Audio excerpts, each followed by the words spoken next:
वो जमाना में मुअज़्ज़ज़ थी मुसलमान होकर, वो जमाना में मुअज़्ज़ज़ थी मुसलमान होकर, और तुम खरबाने हो तारिके कुरआ होकर। সে যুগের মুসলমান কোরআনে কারীমকে মর্যাদা দেওয়ার কারণে, কোরআনে কারীমকে সম্মান করার কারণে, এই কোরআনে কারীমকে নিজেদের জীবনে মেনে নেওয়ার কারণে গোটা পৃথিবীতে তারা সম্মানিত হয়েছিলেন, মর্যাদাবান হয়েছিলেন, গোটা বিশ্বকে তারা শাসন করেছিলেন।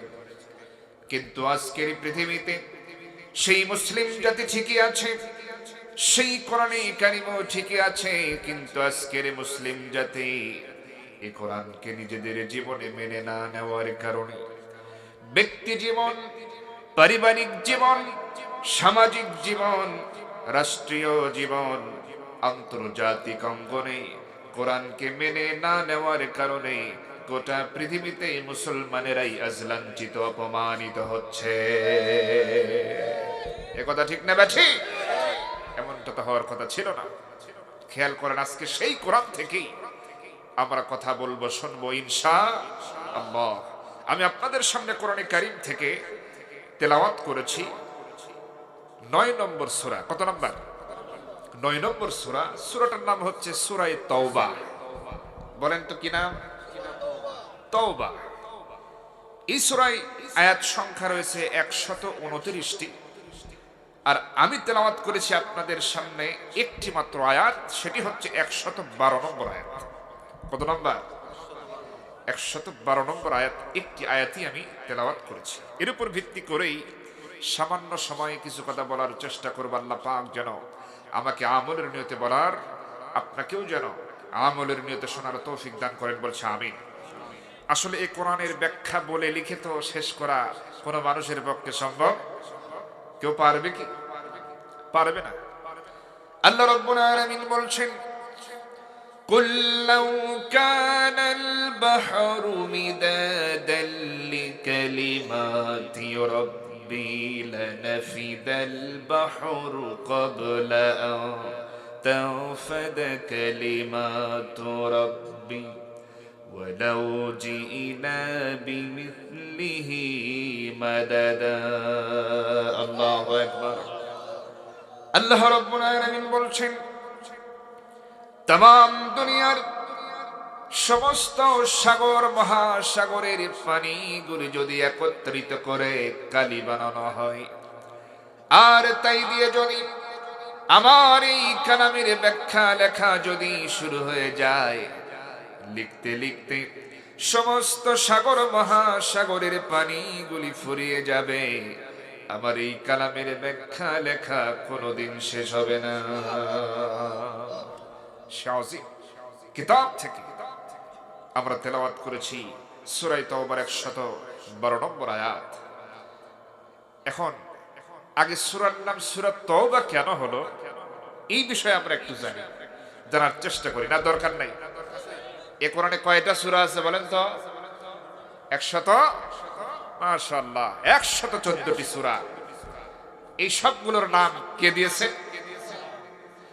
আমার বন্ধুগণ, ভাইয়ের আমার, এই কোরআনে কারীমের ভিতরে আল্লাহ রাব্বুল আলামিন সূরাগুলোর নাম সেট করে দিয়েছেন। প্রথম দিকে যদি তাকাই, সূরা ফাতিহার পরে যেই সূরাটার নাম কি বলেন তো? বাকারা মানে কি? গাভী। আচ্ছা, গাভী কি মানুষ না প্রাণী? সবাই বলে প্রাণীর নামে সূরা, একটা পশুর নামে সূরা দিয়েছেন।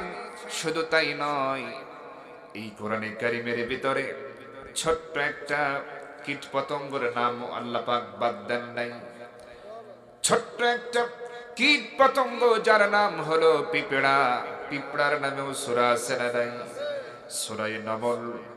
এরপরে আল্লাহ রাব্বুল আলামিন মৌমাছির নামে সূরা দিয়েছেন, সূরা নাহল। এরপরে মাকড়সার নামেও সূরা দিয়েছেন, সূরা আনকাবুত, আছে না নাই? এরপরে এই কোরআনে কারীমের ভিতরে শেষের দিকে যদি একটু নজর করি তাহলে দেখতে পাবো বড় একটা প্রাণীর নামে আল্লাহ পাক সূরা দিয়েছেন। বলেন তো নামটা কি? সূরা ফিল মানে কি? হাতি। খেয়াল করেন সর্বশেষ সূরাটার নাম কি বলেন? নাস মানে কি? মানুষ। খেয়াল করেন আল্লাহ রাব্বুল আলামিন পশুর নাম দিয়ে সূরাটা শুরু করলেন আর মানুষের নাম দিয়ে সূরা শেষ করলেন। তার মানে আল্লাহ বুঝায় দিলেন ওই জাহেলিয়াতের অন্ধকারের সময় মানুষ ছিল হলো পশু মার্কা চরিত্রে। আল্লাহ রাব্বুল আলামিন আসমানি কিতাব নাজিল করার মাধ্যম দিয়ে, নবীর মাধ্যমে মগজটাকে ঢলাই করে জাহান্নামের উপযুক্ত মানুষগুলোকে জান্নাতের উপযোগী করার মাধ্যম দিয়ে এই পশু মার্কা মানুষগুলারে নাস মানে মানুষ বানায়া আল্লাহ পাক ছেড়ে দিয়েছে। এই কোরআনে কারীমের ভিতরে মুমিনদেরকে চেনার জন্য আল্লাহ রাব্বুল আলামিন সূরা মুমিনুন নামে সূরা দিয়েছেন। আবার মুনাফিকদের নামে চেনার জন্য সূরা মুনাফিকুন নামেও সূরা আছে। সূরা মুনাফিকুন আছে। আবার কাফেরদেরকে চেনার জন্য আল্লাহ পাক সূরা কাফিরুন নামেও সূরা দিয়েছে। চিন্তা করছে বান্দা যখন কোরআনটা পড়বে, যখনই দেখবে মুনাফিকুন, সূরারই নামই মুনাফিকুন, তখন বান্দা স্বাভাবিকভাবেই ধারণা করবে যে আসলে এখানে অবশ্যই মনে হয় মুনাফিকদের ব্যাপারে কিছু বলা আছে। কথা বলেন ঠিক কিনা? যখন দেখবে সূরার নামই কাফিরুন, বান্দা সহজেই বুঝতে পারবে, ধারণা আসবে তাহলে কাফেরদের ব্যাপারে এখানে কিছু বলা আছে।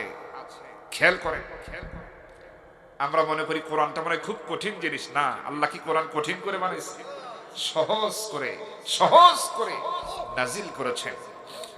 আমার বন্ধুগণ, সেই কোরআনে কারীমের 9 নম্বর সূরা, সূরা তাওবা, আল্লাহ পাক কেন নামকরণ করলেন, কেন নাম দেওয়া হলো, তওবা কেন নাম আসলো, এটার ব্যাপারে জানার প্রয়োজন আছে না?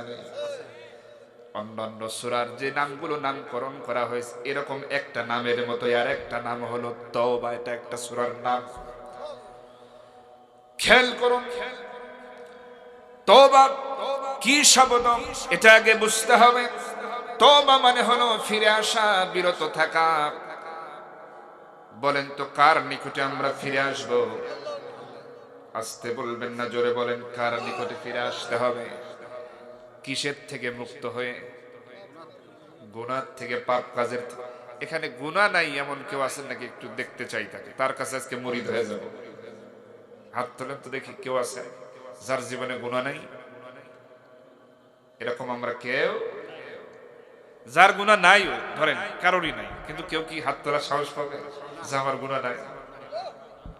চিন্তা করে তওবা করতে হবে আল্লাহর কাছে। এই যুবক ভাইরা, আজকের দিনে গোলাপ ফুল উপহার দিছো প্রেমিকাকে, এরকম কয়জন আছে দেখি নতুন বছরের শুরুতে? যুবক ভাইদের মধ্যে কেউ আছে? আসলে যদিও সংখ্যা কম, এই জন্য হাত তুলতে সাহস পাচ্ছে না। একটু হাজার হাজার হলে ঠিকই হাত তুলবে। আসলে দেখেন ইসলামের বিধিবিধানগুলো সব মানুষের জন্য আল্লাহ দিয়েছেন, কিন্তু যারা মাদ্রাসায় পড়ে তারা একটু দিন শেখার সুযোগ পায়, হালাল হারাম বিধিবিধানগুলো জানার সুযোগ পায়। কিন্তু স্কুল কলেজে যারা পড়ে তারা কিন্তু ধর্মীয় বিধানগুলো সবগুলো জানার সুযোগ পায়। স্কুল কলেজে পড়ে কি সব জানার উপায় আছে? তাদেরকে আলাদা করে আবার কোরআন হাদিস চর্চা করতে হয়। আজকের যুব সমাজ কেন ধ্বংস হচ্ছে? আমাদের দোষ। আমরা তাদের সামনে ধর্মীয় এই বিধানগুলো তুলে ধরতে পারি নাই, তাদেরকে দিতে পারি নাই। কোরআন সুন্নাহ স্কুল কলেজ ভার্সিটিতে আমরা বাধ্যতামূলক করি নাই। এই কারণে যুবকেরা ওই যে বিধান জানে না। সে জানে না যে প্রেম করা হারাম জিনিস, অবৈধ কাজ, এটা তো জানেই না সে। যার কারণে সে প্রেমের সম্পর্কে জড়িয়ে পড়তেছে, দিল মন প্রাণ উজাড় করে তার প্রেমিকা নিয়ে, গার্লফ্রেন্ড নিয়ে স্বপ্ন দেখতেছে, স্বপ্ন লালন করছে। এক সময় তার সাথে ঘোরাফেরা করছে, বাদাম খাচ্ছে, ফুচকা খাচ্ছে, নিউ মার্কেটে যাচ্ছে, মানে তার ভিতরে কখনো মনে আসতেছে না যেটা যে আমার গুনাহ হচ্ছে, এটা যে আল্লাহর নিষিদ্ধ কাজ, এটা কঠিন ভাবে তার মনের মধ্যে কখনো আঘাত করছে না। যার কারণে সব অহরহ চলছে। এমনকি এমন যুবক আছে প্রেমের বয়স 2-4 বছর, 6 বছর, 8-10 বছর হয়ে যাচ্ছে, তবু প্রেমিকাকে ভোলে না। একটা সময় প্রেমিকার প্রতি এত আসক্ত হয়ে যাচ্ছে যে এইরকম বছরের নববর্ষের প্রথম দিন যখন চলে আসে, রাতের ঘুম হারাম, দিন যখন আসে, তার জন্য নির্দিষ্ট একটা জায়গা ঠিক করে গোলাপ ফুল অনেক কিছু কেনাকাটা করে গিফট কিনে তাকে উপহার দেওয়ার জন্য রেডি হয়ে থাকে। অথচ এই যুবক জানে না এগুলো সম্পূর্ণ কিছু ইসলামে হারাম করা হয়েছে। কথা বলে ঠিক কিনা? যুবকেরা এগুলো জানে না, এগুলো করতেছে। আবার একটা সময় কিছু যুবক আছে প্রেমিকার জন্য জীবন দিতে প্রস্তুত, এমনও হয়ে যায় একটা সময় যখন প্রেমিকা তারে ছেঁকা দিয়ে চলে যায়, কানতে কানতে অনেকে আবার গলায় দড়িয়ে দেয়, আছে না? তাহলে তাদের কে সচেতন করবে? এটা যে গুনার কাজ। যদি ধর্মীয় বিধান তাদের সামনে দিতে পারতাম তাহলে তারা শিখতে পারত এবং জানতে পারত। যদিও মিস্টেক হয়ে যেত, গুনাহ হয়ে যেত, তওবা করে ফিরে আসতো কার কাছে? আল্লাহ রাব্বুল আলামিন তওবাকারীকে ভালোবাসেন। নবীজিকে প্রশ্ন করা হয়েছে, ইয়া রাসূলুল্লাহ, তওবাকারীকে আল্লাহ পাক কেমন ভালোবাসেন? আল্লাহর নবী জনাবে মুহাম্মদুর রাসূলুল্লাহ সাল্লাল্লাহু আলাইহি ওয়াসাল্লাম তিনি বলছেন, আল্লাহ পাক এতই ভালোবাসেন, এতই খুশি হয়ে যান তওবাকারীর জন্য, তওবাকারীর উপরে। উদাহরণ দিচ্ছেন নবীজি। মনে করো মরুভূমির প্রান্তরে কোন একটা পথিক কোন একটা উট সঙ্গী করে নিয়ে যখন সফরে রওনা হয়ে যায়, আর তার সঙ্গে থাকে খাবার, পানি, তাবু, সবকিছু সঙ্গে করে নিয়ে যখন সে সফরে বের হয়ে যায়, এমন সময় মরুভূমির প্রান্তরে সেই উট তার পানি, তার সম্বল, এমতো অবস্থায় যদি সে ক্লান্ত হয়ে যায়, আর যদি সে কোনো জায়গায় বিশ্রাম করার জন্য যখন সে বসে যায়, আর সেই উটটাকে বেঁধে রেখে যখন সে বিশ্রাম করার জন্য চোখটা বন্ধ করে, একটু ক্লান্তি ভাব দূর করার জন্য যখন সে বসে যায়, হঠাৎ করে যদি ওই ক্লান্তি ভাবটা কেটে ওঠে, কিছুক্ষণ পর যদি তার চোখটা খুলে ওই পথিক যদি দেখতে পায় তার খাবার নাই, পানিও নাই, উটও সেখানে নাই, বলতো তার কেমন লাগবে? ওই পথিকের অবস্থাটা কেমন হবে?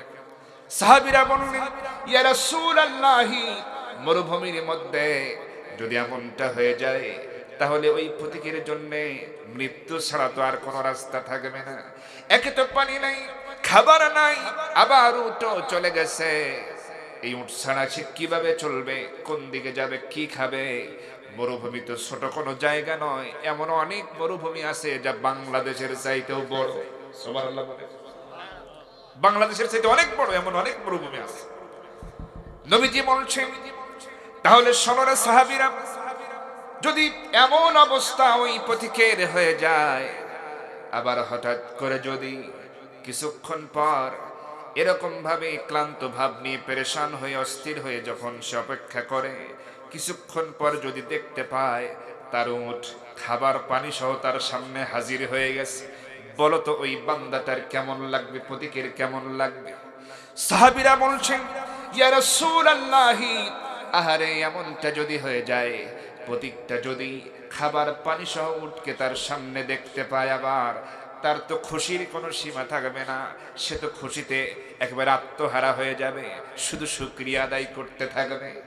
নবীজি আবার বলছেন, তাহলে শোনো সাহাবীরা, তওবার বিধানটা এমনই, তওবার ব্যাপারটা হলো এমনই, শুনে রাখো। যখন বান্দা গুনাহে হাবুডুবু খাচ্ছে, গুনাহ করতেছে, গুনাহ করে করে অস্থির হয়ে গেছে, গুনাহ করতে করতে জীবনটাকে বরবাদ করে দিয়েছে, এমন সময় যদি সেই গুনাহ থেকে মুক্ত হয়ে তওবা করে যদি আল্লাহর কাছে ফিরে আসে, তাহলে আল্লাহ পাক ওই রকম পথিক যেমন উট ফিরে পেয়ে ব্যাপক খুশি হয়ে যায়, আল্লাহ রাব্বুল আলামিন গুনাহগার বান্দা তওবা করে ফিরে আসলে তার চাইতে বেশি খুশি হয়ে যায়। সুবহানাল্লাহ। আল্লাহ পাক তো মাফ করার জন্য রেডি হয়ে আছে, কিন্তু আমরা তো মাপ চাই না। কথা বলেন ঠিক কিনা?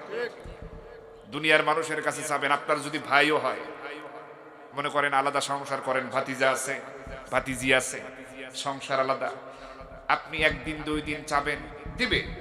বারবার যখন চাইবেন আপনার নিজের ভাই আত্মীয় স্বজন বিরক্ত হয়ে যাবে। কথা বলেন ঠিক কিনা? যতই আপনজন হোক, একবার, 2বার, 3বার, 4বার, 5বার সহ্য করে নেবে, কিন্তু যখন অধিকবার চাইবেন বিরক্ত হয়ে যাবে, তারা মন থেকে আর এটা মেনে নেবে না। কিন্তু আল্লাহর সিস্টেম হলো উল্টা। আল্লাহর কাছে যদি বান্দা না চায়, আল্লাহ রাগ করে ফেলে। সুবহানাল্লাহ।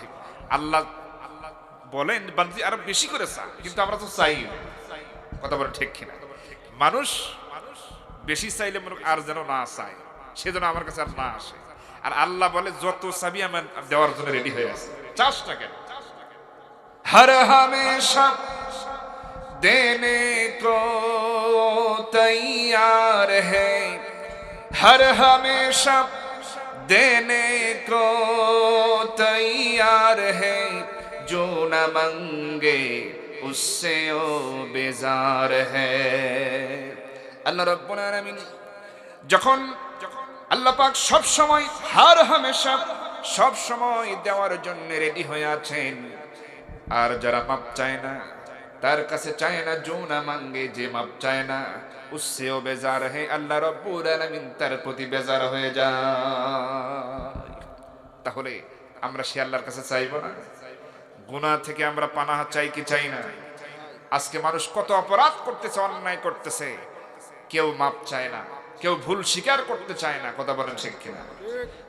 কত অপরাধ করতেছে, অন্যায় করছে, মানুষের উপর জুলুম করছে, মানুষকে অন্যায়ভাবে জেলে ঢুকাচ্ছে, আঘাত করছে, থাপ্পড় মারতেছে, রক্ত ঝরাচ্ছে, হত্যা পর্যন্ত করতেছে। এরকম হচ্ছে কিনা? তবু অনুশোচনা নাই, অনুশোচনা নাই তাদের ভিতরে।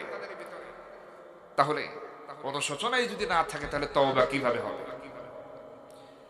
খেয়াল করুন, তওবা নামটা কেন হলো এবার বলবো। তেলাওয়াতে কিত আয়াতের ভিতরে যাওয়ার আগে শুনুন, শুরু হয়ে গেছে তাবুকের যুদ্ধ। কোন যুদ্ধ বলেন? তাবুক যুদ্ধের জন্য আল্লাহ পাক অর্ডার করলেন, বললেন ইয়া রাসূলুল্লাহ, রোমানদের সাথে লড়াই করা লাগবে, কেউ যেন বাদ না থাকে, সবাইকে নিয়ে বের হয়ে পড়ে। বৃদ্ধ যদি হয়, বৃদ্ধও বাদ যাবে না, শুধুমাত্র মদিনাকে হেফাজতের জন্য কয়েকজনকে দায়িত্ব দিবেন, বাকিরা কেউ যেন বাদ যায় না। যার যে যুদ্ধ করতে সক্ষম, ছোট হোক বড় হোক, কেউ যেন বাদ না থাকে, সবাইকে নিয়ে বের হয়ে পড়েন। আমার নবীজি আল্লাহ পাকের পক্ষ থেকে এমন খবর পাওয়া মাত্রই সাহাবায়ে কেরামদের প্রস্তুত করলেন। 1 নয়, 2 নয়, 1000 নয়, 2000 নয়, 30,000 মুজাহিদ তৈরি হয়ে গেল। সুবহানাল্লাহ। যুদ্ধ হবে কাদের সাথে? রোমানদের সাথে। কাদের সাথে? রোমানদের সাথে। ওরা সব সময় তো ওরা লক্ষাধিক থাকে, লক্ষ লক্ষ সৈন্য রিজার্ভ তাদের। 30,000 সৈন্য নিয়ে আমার নবীজি যখন রওনা করবেন, এমন সময় সাহাবায়ে কেরামদের ওই সময় তো ছিল খেজুর গাছ থেকে খেজুর সংগ্রহ করার মৌসুম। যেমন কিছুদিন আগে ধান কাটার মৌসুম গেল কিনা বলেন? ধান কেটে ঘরে তোলার মৌসুম কিছুদিন আগে চলে গেছে। এরকম বিভিন্ন সিজনে এই ধরনের ফসলগুলি ঘরে তোলার যখন সময় হয়, মানুষ কিন্তু খুব ব্যস্ত হয়ে পড়ে। নিজের আত্মীয়র বাড়িতেও তখন বেড়াতে যাওয়ার সময় থাকে না। এরকম আপনাদের হয়েছে কিনা আমি জানি না। মানে কাজের এত চাপ, মৌসুম তো, ধান কেটে ঘরে আনতে হবে, কাজের লোক পাওয়া যায় না, কত রকমের। ওই সময় যদি কেউ বিয়াই বলেন, বিয়াই আসে একটু বেড়াতে আসেন, 1 সপ্তাহ থেকে যান, বলেন তো যাবেন? এরকম কিন্তু কেউ যায় না যে বিয়াই এখন সময় নেই, কাজের টাইম, আগে ধানগুলো ঘরে নিয়ে আসে, এরপরে যাও, সময় আছে। ঠিক তেমনই যুদ্ধের ময়দানের যখন ডাক এসেছে, তাবুকের যুদ্ধের ময়দান, সাহাবায়ে কেরামদের খেজুর পেকে পেকে আছে গাছে গাছে। কিন্তু অর্ডারটা কার? যুদ্ধে যেতে হবে, অর্ডার করেছেন কে? আল্লাহ রাব্বুল আলামিনের অর্ডার কি ফলো করা সাহাবীদের জন্য ফরজ হয়ে যায়।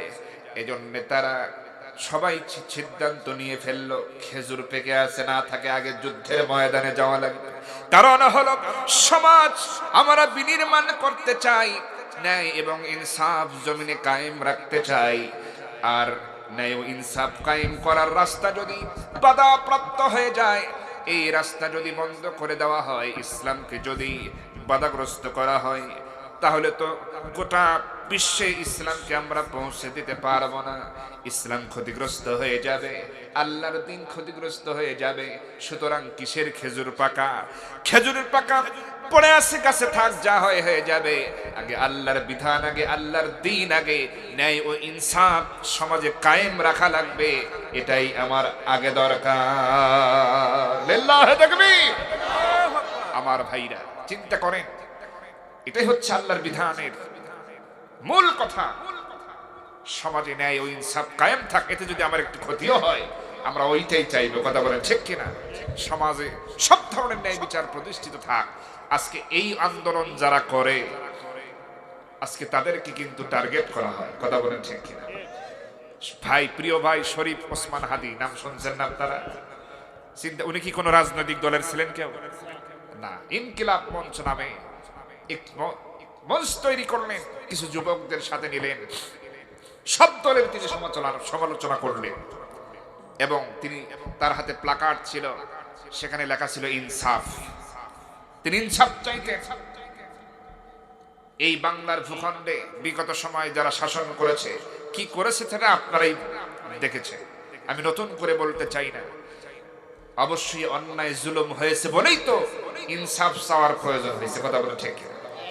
আমার ভাইরা যখন এমনটা দাবি করলেন, আন্দোলনে নামলেন, বিদেশি এই সমস্ত ভিনদেশি চক্রান্ত, তাদের বিভিন্ন ইন্টেলিজেন্স, গোয়েন্দা, বিভিন্ন ধরনের শাখা প্রশাখায় যারা কাজ করে এই দেশে নিয়োজিত, এই ধরনের কুচক্রী, এই সমস্ত ইসলাম বিদ্বেষী নাস্তিক মুর্তাদেরা, তারা এই প্রিয় ভাইটিকে টার্গেট করলো এবং তাকে হত্যা করে এই দুনিয়া থেকে শহীদ করে বিদায় করলো। কথা বলেন ঠিক কিনা?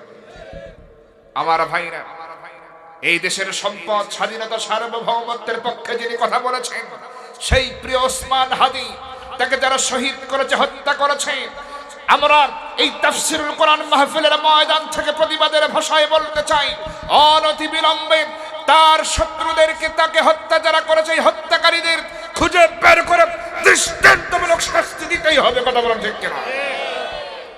যারা হত্যা করেছে তারা কখনোই ভালো মানুষ হতে পারে। সেদিন সিরাজগঞ্জ শহরে আলোচনা করতে গেলে, একদম শহরে বেশ কিছু যুবক চলে আসলো। যুবক ভাইরা যে ইসলামের প্রতি এত উদার হয়েছে, আমি অবাক হয়ে গেছি। চলে আসলো তারা, একটা চিঠি আমাকে ধরিয়ে দিল সালাম দিয়ে। দেখলাম চিঠি, হাতে নিলাম, সেখানে দেখলাম যে বলতেছে, লিখছে তারা, ওই যুবকেরা, অনেকগুলো যুবক, যে হুজুর এই এলাকায় খুব সুদের কারবার, একটু বলবেন এই ব্যাপারে কোরআন হাদিস থেকে। খুব ভালো লাগলো। আবার দেখি যে অশ্লীলতা, বেহায়াপনা, গান বাজনা, এইসবের ব্যাপারেও বললো। তার লিখেছে তারা যে এইসব চলে, একটু বলবেন এই ব্যাপারে। এরপরে শেষের দিকে গিয়ে লিখেছে যে হুজুর, প্রিয় শরীফ ওসমান হাদি ভাই শহীদ, তাকে নিয়ে কিছু কথা অবশ্যই বলবেন এবং তার জন্য দোয়াও করবেন। আমার তখন হৃদয়টা কেঁপে ওঠে। আহারে, আজকের যুব সমাজও ইসলামের বিধান মানুষকে জানাতে চায়, নিজেরাও জানতে চায়। সমাজ থেকে সুদ, অশ্লীলতা, বেহায়াপনা এগুলো দূর হোক, এরাও চায়। আসলে এই যুব সমাজকে আমরা কাজে লাগাতে পারছি না। যদি পারতাম, সমাজটা একেবারে জান্নাতের বাগান হয়ে যেত। কথা বলে ঠিক কিনা? তো ওসমান হাদিকে নিয়ে তারা যখন বলতে বললো, আমি কি বলবো ভেবে পাচ্ছিলাম না। অফিসে ঢুকলাম, এরকম হাফিজিয়া মাদ্রাসারই প্রোগ্রাম ছিল। অফিসে ঢুকলাম, লিখতে শুরু করলাম। আমি গুনাহগার, ইলম কালাম নাই। প্রিয় ওসমান হাদি ভাইকে 2 লাইন লেখার চেষ্টা করলাম তাকে নিয়ে, এবং সেটি আমি উপস্থাপন করলাম।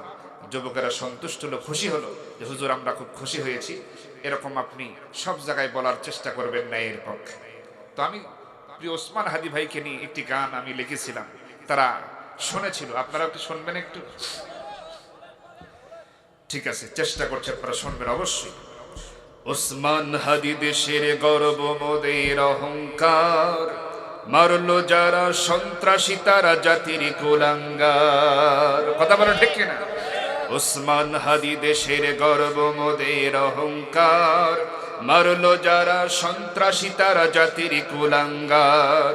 পাষাণ খুনিরা ভেবে নিয়েছিল মারলেই বুঝি শেষ, ওরা তো জানে না বিপ্লবীরা সবাই বাংলাদেশ। কথা বলো ঠিক কিনা? পাষাণ খুনিরা ভেবে নিয়েছিল মারলেই বুঝি শেষ, ওরা তো জানে না বিপ্লবীরা সবাই বাংলাদেশ। সত্য ন্যায়ের পথে চলে যারা তারা কভু ভয় পায় না, ওসমান হাদি মোদের সামনে হয়ে আছে প্রেরণা। সত্য ন্যায়ের পথে চলে যারা তারা কভু ভয় পায় না, ওসমান হাদি মোদের সামনে হয়ে আছে প্রেরণা। মোরা হারব না, মোরা থামব না, এসব সন্ত্রাসীদের কভু ছাড়ব না। কথা বলেন ঠিক কিনা? সত্য ন্যায় আর ইনসাফ পেতে শপথ নিয়েছে যারা, কিসের হত্যা কিসের হুমকি ভয় পায় না কো তারা। সত্য ন্যায় আর ইনসাফ পেতে শপথ নিয়েছে যারা, কিসের হত্যা কিসের হুমকি ভয় পায় না কো তারা। ওসমান হাদি তাদের মতোই চির বিপ্লবী বীর, রাজপথে গিয়ে প্রভুর নামে বলতো যে তাকবীর, লিল্লাহ তাকবীর, লিল্লাহ তাকবীর। ওসমান হাদি তাদের মতোই চির বিপ্লবী বীর, রাজপথে গিয়ে প্রভুর নামে বলতো যে তাকবীর। ভিনদেশী আর হায়নারা তারে বেঁচে থাকতে দিল না, লক্ষ কোটি অন্তরে আজ শুধুই যে কান্না। ভিনদেশী আর হায়নারা তারে বেঁচে থাকতে দিল না, লক্ষ কোটি অন্তরে আজ শুধুই যে কান্না। মোরা হারব না, মোরা থামব না, এসব সন্ত্রাসীদের কভু ছাড়ব না। ইনকিলাব জিন্দাবাদ, ইনকিলাব জিন্দাবাদ, ইনকিলাব জিন্দাবাদ, ইনকিলাব জিন্দাবাদ। লিল্লাহ তাকবীর, নারায়ে তাকবীর। আল কোরআনের আলো, আল হাদিসের আলো। অনেকে চুপ করে আছে। আমরা কার নামে তাকবীর দিচ্ছি? আসতে বলবেন না জোরে বলেন কার নামে? অতএব আসতে হবে না জোরে। লিল্লাহ তাকবীর। আল কোরআনের আলো, আল হাদিসের আলো। আমার নেতা তোমার নেতা, লিল্লাহ তাকবীর। আল্লাহ কবুল করুন বলছে আমি। আমার বন্ধুগণ, তাহলে ইনসাফ যারা চায় তারা কখনো পারিবারিক যে কোনো টান তাকে পিছু টান করতে পারে না, পিছু টান দিয়ে সে কখনো ফিরে থাকে না। যুদ্ধের ময়দানে চলে যায়, আন্দোলনে বেরিয়ে পড়ে। সাহাবীরাও তাই করলেন। কিসের পাকা খেজুর? পরে আগে যুদ্ধের ময়দান। সাহাবায়ে কেরাম ৩০,০০০ যখন রওনা হয়ে যান, ইতিমধ্যেই দেখা গেল নবীজির কাছের যারা সাহাবী, জলিলুল কদর সাহাবী যারা, তাদের ভিতর থেকে ৩ জন বাদ পড়ে গেল। কয়জন? 3 জন। খুব খেয়াল করেন, আমি বলতেছি তওবা নাম কেন আসলো সূরার, সেই ঘটনা কিন্তু বলতেছি। 3 জন সাহাবী বাদ পড়ে গেলেন। একজন হলো কাব বিন মালিক, আরেকজন হলো হেলাল ইবনে উমাইয়া, আরেকজন হলো মুরারা বিন রবিয়া। কয়জন হলো? এই 3 জন নবীজির জলিলুল কদর সাহাবী বাদ পড়ে যায়। আমার ভাইরা, এই 3 জন সাহাবী তারা সাধারণ কোন সাহাবী নয়। তারা বাদ পড়ে যাওয়ার কারণটা এমনও নয় যে ইচ্ছে করে যায় না, এমনটা কিন্তু নয়। শুধু একটু গড়িমসি করেছে। কিরকম গড়িমসি? যে সবাই তো সকাল বেলায় রওনা হয়েছে, আমরা একটু দুপুরে রওনা হই, মানে এটাকে বলে গড়িমসি। কেউ কেউ ভেবেছেন আমার তো ঘোড়াটা দ্রুতগামী, আমি যদি দুপুরেও রওনা হয়ে যাই তাহলে তাদেরকে আমি ধরতে পারবো 2-1 ঘন্টার ব্যবধানে। এইভাবে করে যখন তারা ভেবেছেন, কেউ কেউ ভেবেছেন বিকেলে রওনা হব, কেউ বা ভেবেছেন রাতের বেলা রওনা হব, তাবুক তো আমাদের চেনাই আছে, এই মনে করে তারা তখন রওনা হয় নাই নবীজির সাথে। এইভাবে করে গড়িমসি করতে করতে দুপুর চলে যায়, বিকেল চলে যায়, রাত্রিও চলে যায়, অলসতা এসে যায়। এইভাবে করে তারা ভাবলো যেহেতু 30,000 গেছে, আমরা নাই যাই, গেলাম না তাই কি হবে, থাক। চিন্তা করছে, এই যে যাওয়া হলো না, এটা মনের দিক থেকে যে যাবই না কোনো যুদ্ধে, এরকম কি প্রথমে ছিল নিয়ম? না, মানে গড়িমসি, দুপুরে যাব বিকেলে, এরকম করতে করতে গড়িমসি হয়ে গেছে, যাওয়া হয় নাই, একেবারেই যাওয়া বন্ধই করে দিল। এবার দেখুন আল্লাহর নবী যুদ্ধের ময়দানে যখন হাজির হয়েছেন, তাবুকের প্রান্তরে ওই সমস্ত লক্ষ লক্ষ রোমান সৈন্য তারা তাবু গেড়েছে, এবং তারা কিন্তু সংখ্যায় কম নয়, লক্ষ লক্ষ, মানে কি কম নাকি? এবার আমার নবীজি সাহাবায়ে কেরামদের তাবু গাড়তে বললেন। 30,000 সাহাবী তাবু গাড়া হয়ে যায়। খেয়াল করুন, আল্লাহ রাব্বুল আলামিন এই সমস্ত সাহাবীদের, মুজাহিদদের উপরে খুব খুশি হয়ে গেলেন। সুবহানাল্লাহ বলেন। কারণ আল্লাহ রাব্বুল আলামিন ঘোষণা দিয়েছিলেন, ইয়া রাসূলুল্লাহ, এই তাবুকের প্রান্তরে সর্বোচ্চ অর্থের কোরবানি যারা দিবে তারা পুরস্কার পাবে, এবং জানমালের উভয়টার কোরবানি যারা দেওয়ার জন্য প্রস্তুত থাকবে, যারা হাজির হয়ে যাবে, আমি আল্লাহর কাছ থেকে তাদের জন্য পুরস্কার আছে। সুবহানাল্লাহ বলেন। এবার সাহাবীরা তাই করেছিলেন। ইতিহাস সাক্ষী, আপনারাও জানেন, তাবুকের যুদ্ধে সবচাইতে বেশি দান নবীজির সামনে জমা হয়েছিল, ঠিক কিনা? সবচাইতে তাবুক যুদ্ধে বেশি দান কালেকশন হয়েছে, এবং হযরত আবু বকর রাদিয়াল্লাহু তাআলা আনহুর দানটাই সবচাইতে বেশি ছিল। কথা বলেন ঠিক কিনা?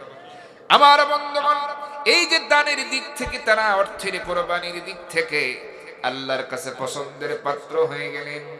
এরপরে অর্ধেক, কেউ সম্পদের অর্ধেক, কেউ 3 ভাগের 1 ভাগ, কেউ সব দিয়ে দিল। এই যে আল্লাহর কাছে পছন্দ হয়ে গেল, আল্লাহ খুশি হয়ে গেলেন। এবার যুদ্ধের ময়দানে নিজেদের জীবন দেওয়ার জন্য যখন রওনা হয়েছেন, হাজির হয়ে গেছেন, আল্লাহ পাক দেখলেন বান্দারা, আমার দ্বীনের পথের মুজাহিদেরা যখন অর্থের কোরবানি দিয়েছে, জীবনটা দেওয়ার জন্য ময়দানে হাজির হয়ে গেছে, আমি আল্লাহ সিদ্ধান্ত নিয়ে নিলাম এই মুজাহিদদেরকে বিনা যুদ্ধেই এই তাবুকের ময়দানে তাদের বিজয় দান করে দিব। সুবহানাল্লাহ। আচ্ছা, আল্লাহ সিদ্ধান্ত নিলেন, মানে আল্লাহ পাকের তো পরীক্ষা করা হয়ে গেছে, মানে জান আর মালের কোরবানি দিয়ে দেওয়ার জন্য যদি কেউ রেডি হয়ে যায়, ওইটাই আল্লাহ চান। মানে যুদ্ধ করতে হবে, লড়াই চালাতে হবে, এত দূর পর্যন্ত নাও যাওয়া লাগতে পারে। আল্লাহ পাক পছন্দ করেছেন, ভালো লেগে গেছে, আল্লাহ পাক কবুল করে নিয়েছেন। এই জন্য সিদ্ধান্ত নিলেন যে মুজাহিদরা 30,000 এসেছো, আমার হুকুমকে ফলো করে চলে এসেছো, অর্থেরও কোরবানি সর্বোচ্চ দিয়েছো, জানটা নিয়েও হাজির হয়ে গেছো, তাবুকে এসেছো, যাও, আমি খুশি হয়ে গেলাম। এই তাবুকে কোনো যুদ্ধ করা লাগবে না, যুদ্ধ ছাড়াই আমি তোমাদের বিজয় দিয়ে দেব। আচ্ছা বলেন তো, আল্লাহ পাক এরকম সিদ্ধান্ত যদি নিয়ে ফেলেন, তাহলে পারবেন কিনা? সবাই বলেন। তাবুক যুদ্ধে কিন্তু যুদ্ধ করা লাগে নাই, বিনা যুদ্ধে কিন্তু বিজয় আসছে। জানা আছে কি আপনাদের? অনেকের হয়তো জানা নেই। কোনো যুদ্ধ করা লাগে নাই। কিভাবে বিজয় আসলো এই ঘটনা শুনবেন। যুদ্ধ ছাড়াই কেমনে বিজয় আসলো চিন্তা করেন। কিন্তু আমি তো মূল আয়াতে যেতেই পারি না, মানে সূরার নাম যে তাওবা, এইটা বোঝাতে এই ঘটনাটা আসছে। আবার ওই যে 3 জন এই যুদ্ধে কিন্তু তারা এখনো আসে নাই। আমার ভাইয়েরা, সামান্য করে বলার চেষ্টা করে যাব। খেয়াল করুন, যেহেতু কি ব্যাপার 12টার কাছাকাছি কেমনে সময় চলে গেল, 12টার মধ্যে তো শেষ করে দেওয়ার কথা। আমার বন্ধুগণ, আর 20 মিনিটের মধ্যে ইনশাআল্লাহ শেষ করে দেব। খেয়াল করুন, শর্টকাট বলবো, এই জিহাদের ময়দানে সাহাবায়ে কেরামদের যখন এমন অবস্থা তৈরি হয়ে যায়, নবীজি নিজেও কিন্তু এই তাবুক অভিযানে হাজির ছিলেন, উপস্থিত ছিলেন। রোমানদের ভিতরে এবার গুঞ্জরণ শুরু হয়ে যায়, যে অনেক সাহাবীরা এসেছে, নবীও এসেছে, এবার কিন্তু তারা ভয় পায় না, কারণ লক্ষ লক্ষ রোমান সৈন্য আর মুসলমানদের সংখ্যা অনেক কম। এই জন্য তারা চিন্তা করে এই যুদ্ধে আমরা বিজয় অর্জন করব।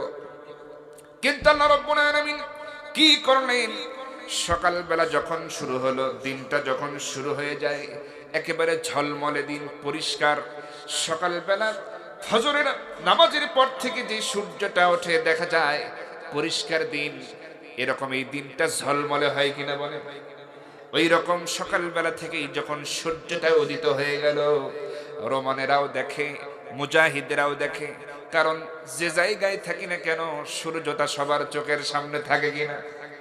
এবার সেই সূর্যটা যখন উদিত হলো, ঝলমলে দিন সকালবেলা, রোমান সৈন্যরা যারা তাবু গেড়েছে তারা হঠাৎ করে দেখতেছে দুপুর হওয়ার আগেই এই ঝলমলে দিন একেবারে রাতের অন্ধকারের মতো হয়ে যাচ্ছে। আস্তে আস্তে আসমান কালো হয়ে যাচ্ছে।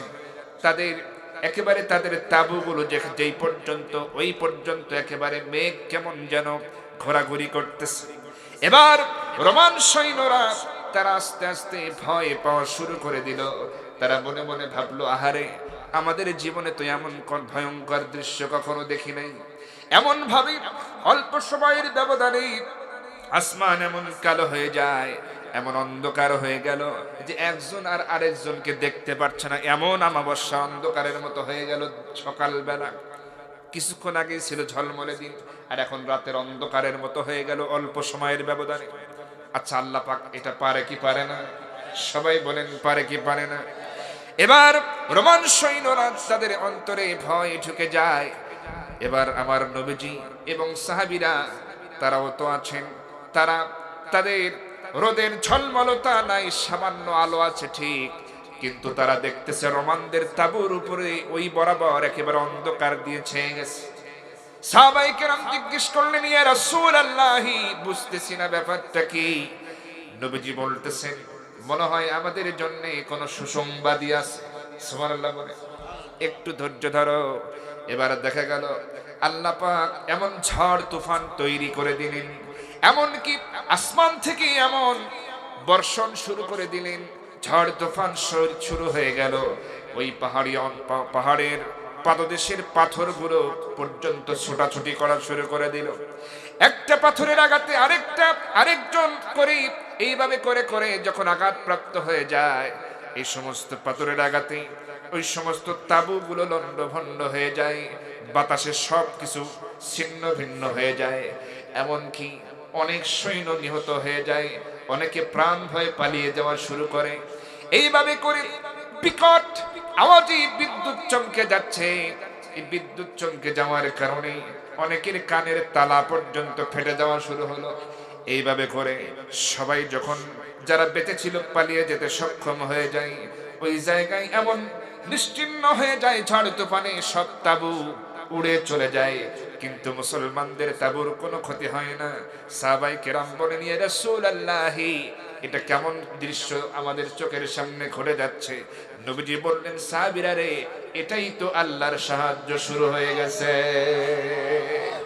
এবার দেখা গেল সকাল হতে না হতেই রাতের মধ্যেই এই লক্ষ লক্ষ রোমান সৈন্যদের সমস্ত তাঁবুগুলো লণ্ডভণ্ড হয়ে গেছে। একজন কাফের সৈন্য আর সেখানে ছিল না। সকালবেলা দেখে মনেই হয় নাই যে এখানে কেউ যুদ্ধ করতে আসছে। সাহাবায়ে কেরাম সহ নবীজি আল্লাহর শুকরিয়া আদায় করলেন, সিজদায় পড়লেন, কোনো যুদ্ধ করতে হলো না, এবং সেখানে আরো কিছুদিন অবস্থান করলেন। এরপরে নবীজি ফিরে আসলেন মদিনায়। এসেই শুনতেছেন যে খবর হয়ে গেছে অনেকেই এই যুদ্ধে যায় নাই। নবীজির কানে এই খবর চলে আসে।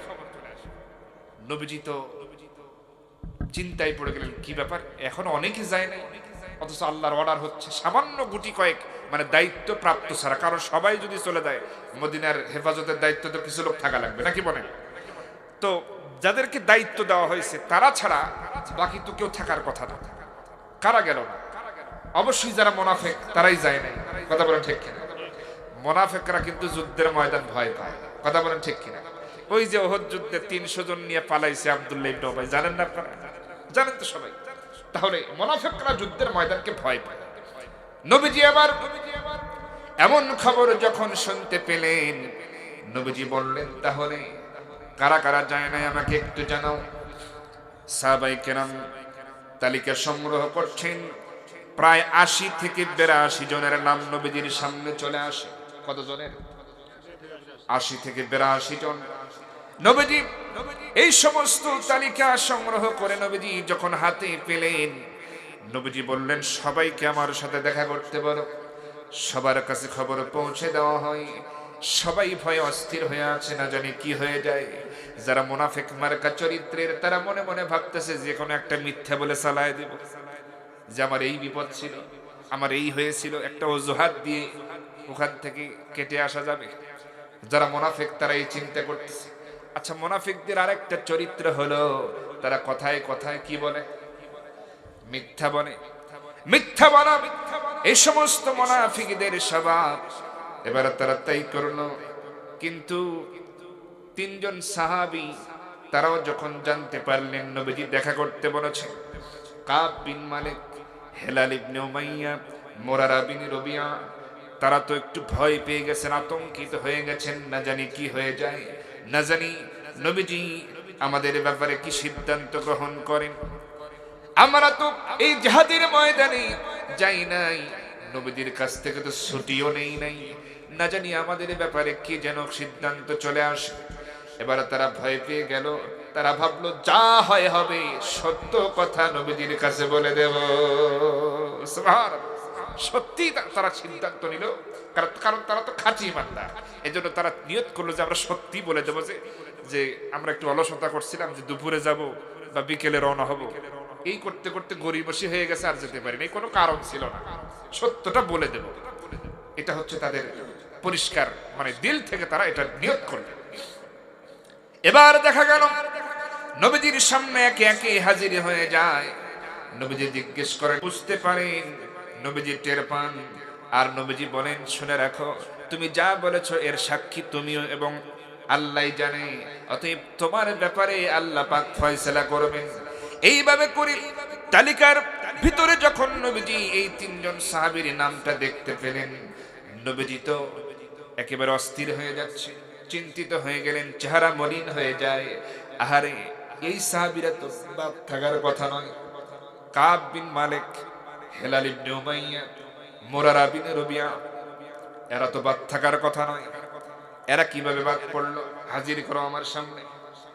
এবার নবীজি যখন অর্ডার করলেন, এমন সময় এই ৩ জন সাহাবী নবীজির সামনে হাজির হয়ে গেল। সবার মাথা নিচু হয়ে আছে। নবীজি বলতেছেন, কাব বিন মালিক, তোমার ঘোড়ার অবস্থাটা কি?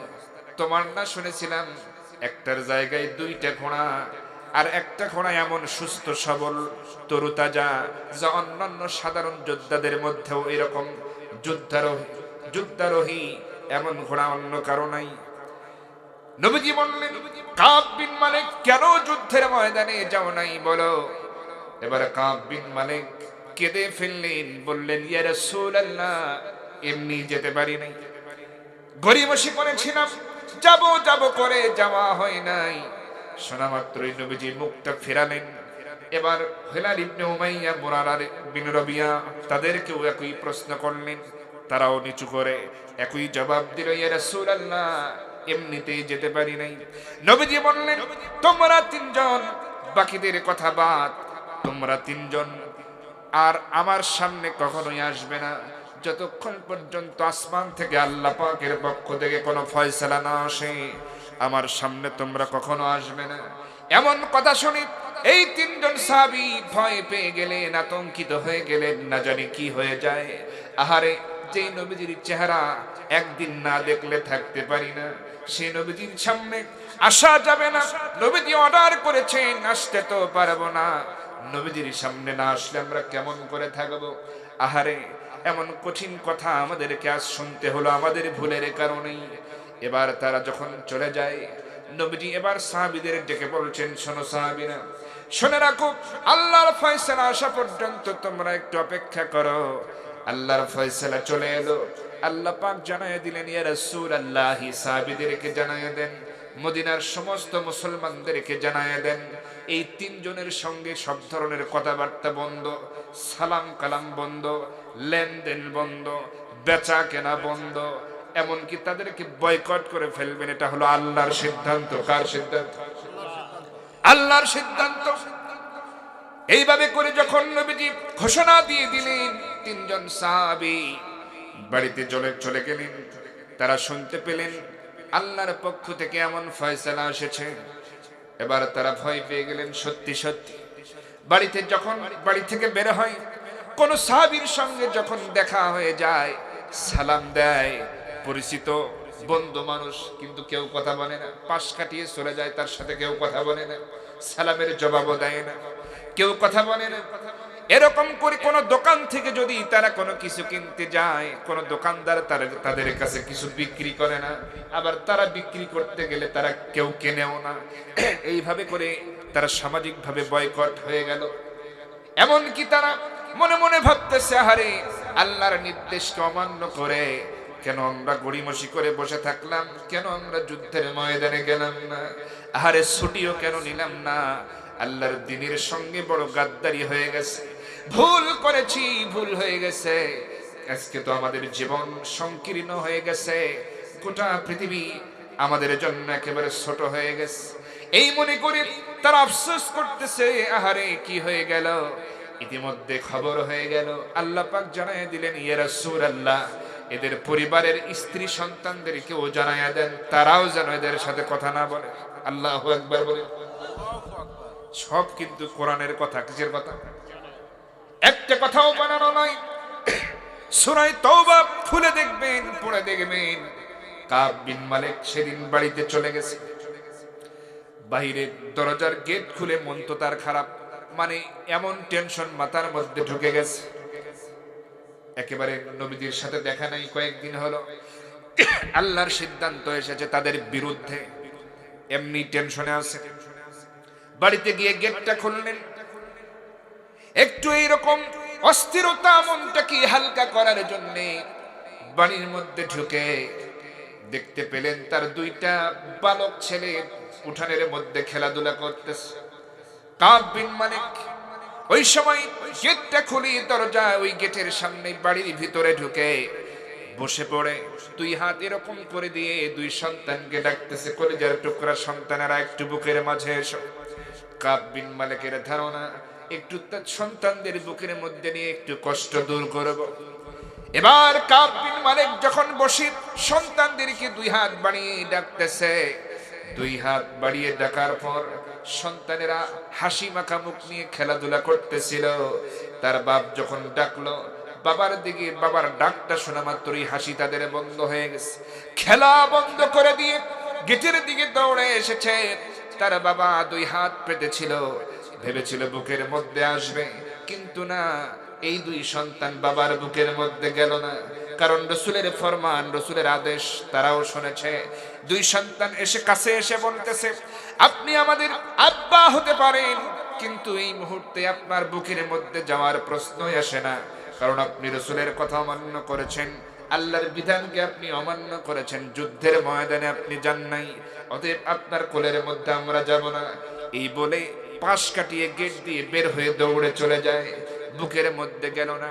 পিতা হয়ে এই যে দুঃখ কষ্ট, এরকম যন্ত্রণা সহ্য করতে পারলেন না। আহারে, মনে হচ্ছিল যেন আসমানটা ভেঙে পড়বে কাব বিন মালিকের মাথার উপর। এবার চলে গেলেন দরজায়, ঘরের ভিতরে স্ত্রী আছে, সালাম দিলেন। সালাম দিয়ে বলতেছেন, ওগো স্ত্রী, দরজাটা খুলে দাও।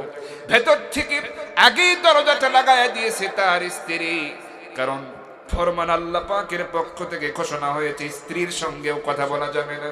এবার স্ত্রী বলতেছে, প্রাণের স্বামী, আপনি হয়তো জানেন না, আল্লাহ পাকের এমন ঘোষণা এসেছে আপনার সাথে আমার এক ঘরে থাকা চলবে না। অতএব এই জন্য ভিতর থেকে আমি দরজাটা লাগাই দিয়েছি আপনার গলার আওয়াজ শুনে। এখন যদি আপনি অর্ডার করেন, এটা তো আপনার বাড়ি, আপনি অর্ডার করলে আমি দরজা খুলে দিতে বাধ্য, কিন্তু যদি আপনি ঘরের ভিতরে আসেন, ঘরের ভিতরে ঢোকেন, বাধ্য হয়ে আমাকে অন্য দরজা দিয়ে বের হয়ে চলে যেতে হবে। এখন বলুন আপনি কি করবেন? এমন কথা শুনে কাব বিন মালিক বলতেছে, ওগো স্ত্রী, বুঝতে পেরেছি, আহারে দরজা তাহলে খোলার দরকার নাই, ঘর থেকে তোমার বের হওয়ার প্রয়োজন নাই। আমি কাব বিন মালিক, আমি নিজেও ঘরে ঢুকবো না। বুঝতে পেরেছি আমার যে অন্যায় হয়ে গেছে, আল্লাহর দ্বীনের সঙ্গে আমার গাদ্দারি হয়ে গেছে, আমি আর এমনটা করব না। এবার এক দৌড়ে চলে গেলেন পাহাড়ের গুহায়, সিজদায় পড়ে কাঁদতেছেন, এইভাবে করে কান্নাকাটি করতেছেন। হেলাল ইবনে উমাইয়া, মুরারা বিন রবিয়া, কেউ জঙ্গলে, কেউ বা পাহাড়ের গুহায় কান্নাকাটি করতেছে। আহারে এমন ভাবে দিনের পর দিন চলে যাচ্ছে। নবীজি সঙ্গে সাহাবায়ে কেরাম বললেন, ইয়া রাসূলুল্লাহ, তাদেরকে তো আর দেখা যায় না। নবীজি এভাবে করে একদিন নয়, 2 দিন নয়, 3 দিন নয়, একেবারে যখন 49 দিনের মাথায় আল্লাহ রাব্বুল আলামিন এই 3 জনের তওবা কবুল করে জানায়া দিলেন, ইয়া রাসূলুল্লাহ, ইয়া হাবিবাল্লাহ, আপনি জানায়া দেন এই 3 জনকে সুসংবাদ, তাদের জন্য আল্লাহ রাব্বুল আলামিন তাদের তওবা কবুল করে নিয়েছেন। সুবহানাল্লাহ ওয়া আলা সালাসাতিল লাযিনা খুল্লিফু হাত্তা ইযা দাকাত আলাইহিম। সূরা এই তওবারই 118 নম্বর আয়াতে ওই তাদের 3 জনের ব্যাপারে বলা হয়েছে যে, আর সেই 3 জনের তওবা কবুল করলেন যাদের বিষয়টি স্থগিত রাখা হয়েছিল, এমনকি পৃথিবী প্রশস্ত হওয়া সত্ত্বেও তাদের জন্য একেবারে সংকীর্ণ হয়ে গেছিল। মানে কেউ কথা বলে না, সামাজিকভাবে বয়কট, কেউ বেচা বিক্রি করে না, সালামের জবাব পর্যন্ত দেয় না। এরকম যদি আপনার আমার সাথে করা শুরু করে এলাকার লোক, তাহলে কি ওই সমাজে বেঁচে থাকা, মানে বসবাস করা কি সহজ হবে? কঠিন ব্যাপার না এটা? মানে একেবারে আমার জন্য দুনিয়াটা, ওই এলাকাটা সংকীর্ণ। এই সাহাবীদের ব্যাপারে তাই হয়েছে। চিন্তা করেন, আল্লাহর একটা আদেশকে গড়িমসি করে অমান্য করার কারণে, তাও আবার কোনটা? দিনকে টিকিয়ে রাখার সংগ্রাম। খেয়াল করেন, তাহলে বোঝাই যাচ্ছে যে আল্লাহ পাকের এই জমিনে পয়গম্বরেরা এসেছেন, তাদের অনুসারীরা সমস্ত অন্যায়কে, জুলুমকে দূর করার জন্য যে সংগ্রাম করেছেন, এই সংগ্রামের রাস্তা ছোটখাটো রাস্তা নয়, ছোটখাটো ব্যাপার নয়। এখানে প্রত্যেককে, ছোট বড় সবাইকে ভূমিকা রাখার প্রয়োজন আছে না নাই? আসতে বলবেন না, আছে না নাই? আমার ভাইরা, যে সুযোগ এসেছে সামনে, আমাদেরকে একটু কাজে লাগানো দরকার, প্রয়োজন আছে না নাই? জালিমের জুলুমতন্ত্র বিদায় করতে পেরেছি, কিন্তু পরিপূর্ণভাবে বিদায় হয় নাই। তবে একটা দৃষ্টান্ত আল্লাহ কিন্তু স্থাপন করেছেন। ইতিহাসে আমরা শুধু পড়েছি যে ফেরাউন, নমরুদ, সাদ্দাত, এরকম ইতিহাস পড়েছি, কিন্তু বাস্তবেও যে জুলুম করলে আল্লাহ পাক বিদায় করে দেয়, সে যত বড় ক্ষমতাশালী হোক, যত বড়ই পাওয়ারফুল হোক, যতই তার অস্ত্র গোলা বারুদ তাদের নিয়ন্ত্রণে থাক না কেন, আল্লাহ পাক যে মুহূর্তেই এটাকে বিদায় করে দিতে পারেন, ধ্বংস করে দিতে পারেন, এর প্রমাণ আমরা দেখেছি কিনা বলেন? চোখের সামনে দেখেছি। তাও আবার কি, ওদের হাতে গোলা বারুদ, অস্ত্র, আর যাদের হাতে বই খাতা কলম, এদের দ্বারা, যুবকদের দ্বারা। কথা বলে ঠিক? পৃথিবীতে সব ধরনের বিপ্লব সংগঠিত হয়েছে যুবকদের মাধ্যমে। তারা ছিনিয়ে এনেছে ইসলামের সকল বিজয়, ছিনিয়েছে যুবকেরা। সুবহানাল্লাহ বলে। অগ্রগামী ছিল যুবকেরা। নবীজি যুবকদের এত ভালোবাসতেন। যুবক ভাইরা শোনেন, এরকম মজমায় নবীজি যখন কথা বলতেন, নবীজি তো বয়ানও করতেন, খেয়ালও করতেন, কে কোথায় দাঁড়িয়ে কিভাবে শুনবে। জায়গা না পেয়ে অনেকে দাঁড়িয়ে দাঁড়িয়ে শুনতো। নবীজি যদি দেখতেন যে কোনো যুবক জায়গা না পেয়ে দাঁড়ায়া শুনতেছে, আমার নবীজি ওই বয়ান হয় বন্ধ করতেন, না হয় বয়ান চলা অবস্থায় নবীজির সেই রহমতের চাদর গা থেকে খুলে এরকম পোটলা বানায়া নিক্ষেপ করতেন যুবকের দিকে, আর বলতেন, যুবক দাঁড়িয়ে থেকো না, আমার এই চাদর পেড়ে ওর উপরে বসে যাও। সুবহানাল্লাহ। যুবকেরা দেখতো ভরা মজলিসে নবীজি আমাকে এত সম্মান দিলেন, এত মর্যাদা দিলেন, তো ওই নবীজির জন্য যুবকেরা জীবন দিবে না তো কে দেবে? কথা বলেন ঠিক কিনা? অতএব যুবকেরাই সবসময় অগ্রণী ভূমিকা পালন করেছে এই ভূখণ্ডে জুলুম বিদায় করার জন্য। বুকের তাজা রক্ত ঢেলে দিয়েছে 100, 200 নয়, হাজার হাজার যুবক। কথা বলেন ঠিক কিনা? তাদের রক্তের বিনিময়ে যে নতুন স্বাধীনতা এসেছে। খেয়াল করেন, তারা চেয়েছিল অস্ত্র গোলা বারুদ আমাদের, ওরা কিছু করতে পারবে না। যুবকেরা সিদ্ধান্ত নিল, হয় জীবন দেব, না হয় জুলুমতন্ত্র বিদায় করে ছাড়ব। এই সিদ্ধান্ত যখন নিয়ে গেল, ওই যে আল্লাহর ফর্মুলা, যখন ময়দানে হাজির হয়ে যাবে, ইমানি জজবা নিয়ে জীবন দেওয়ার নিয়তে আমি তাদেরকে বিজয় দিয়ে দেবো। সুবহানাল্লাহ। এই যুবকেরা যখন তাই করলো, যুবক যুবতীরা সহ, খেয়াল করেন। আচ্ছা, মা বোনদেরও বসার জায়গা আছে নাকি? প্যান্ডেল আছে? আহারে, তাদের ব্যাপারেও তো কথা বলতে হবে, একটু আগে জানলে ভালো হতো। যুবক যুবতী, এই যে যুবতী কথাটা কেন আনলাম, দেখেন ইসলামের জন্য শুধু যুবকেরা নয়, যুবতীদেরও অবদান ছিল। ওই যে ওহদ যুদ্ধে কিন্তু শুধু পুরুষেরা না, নারীরাও অংশগ্রহণ করছে। সুবহানাল্লাহ বলে।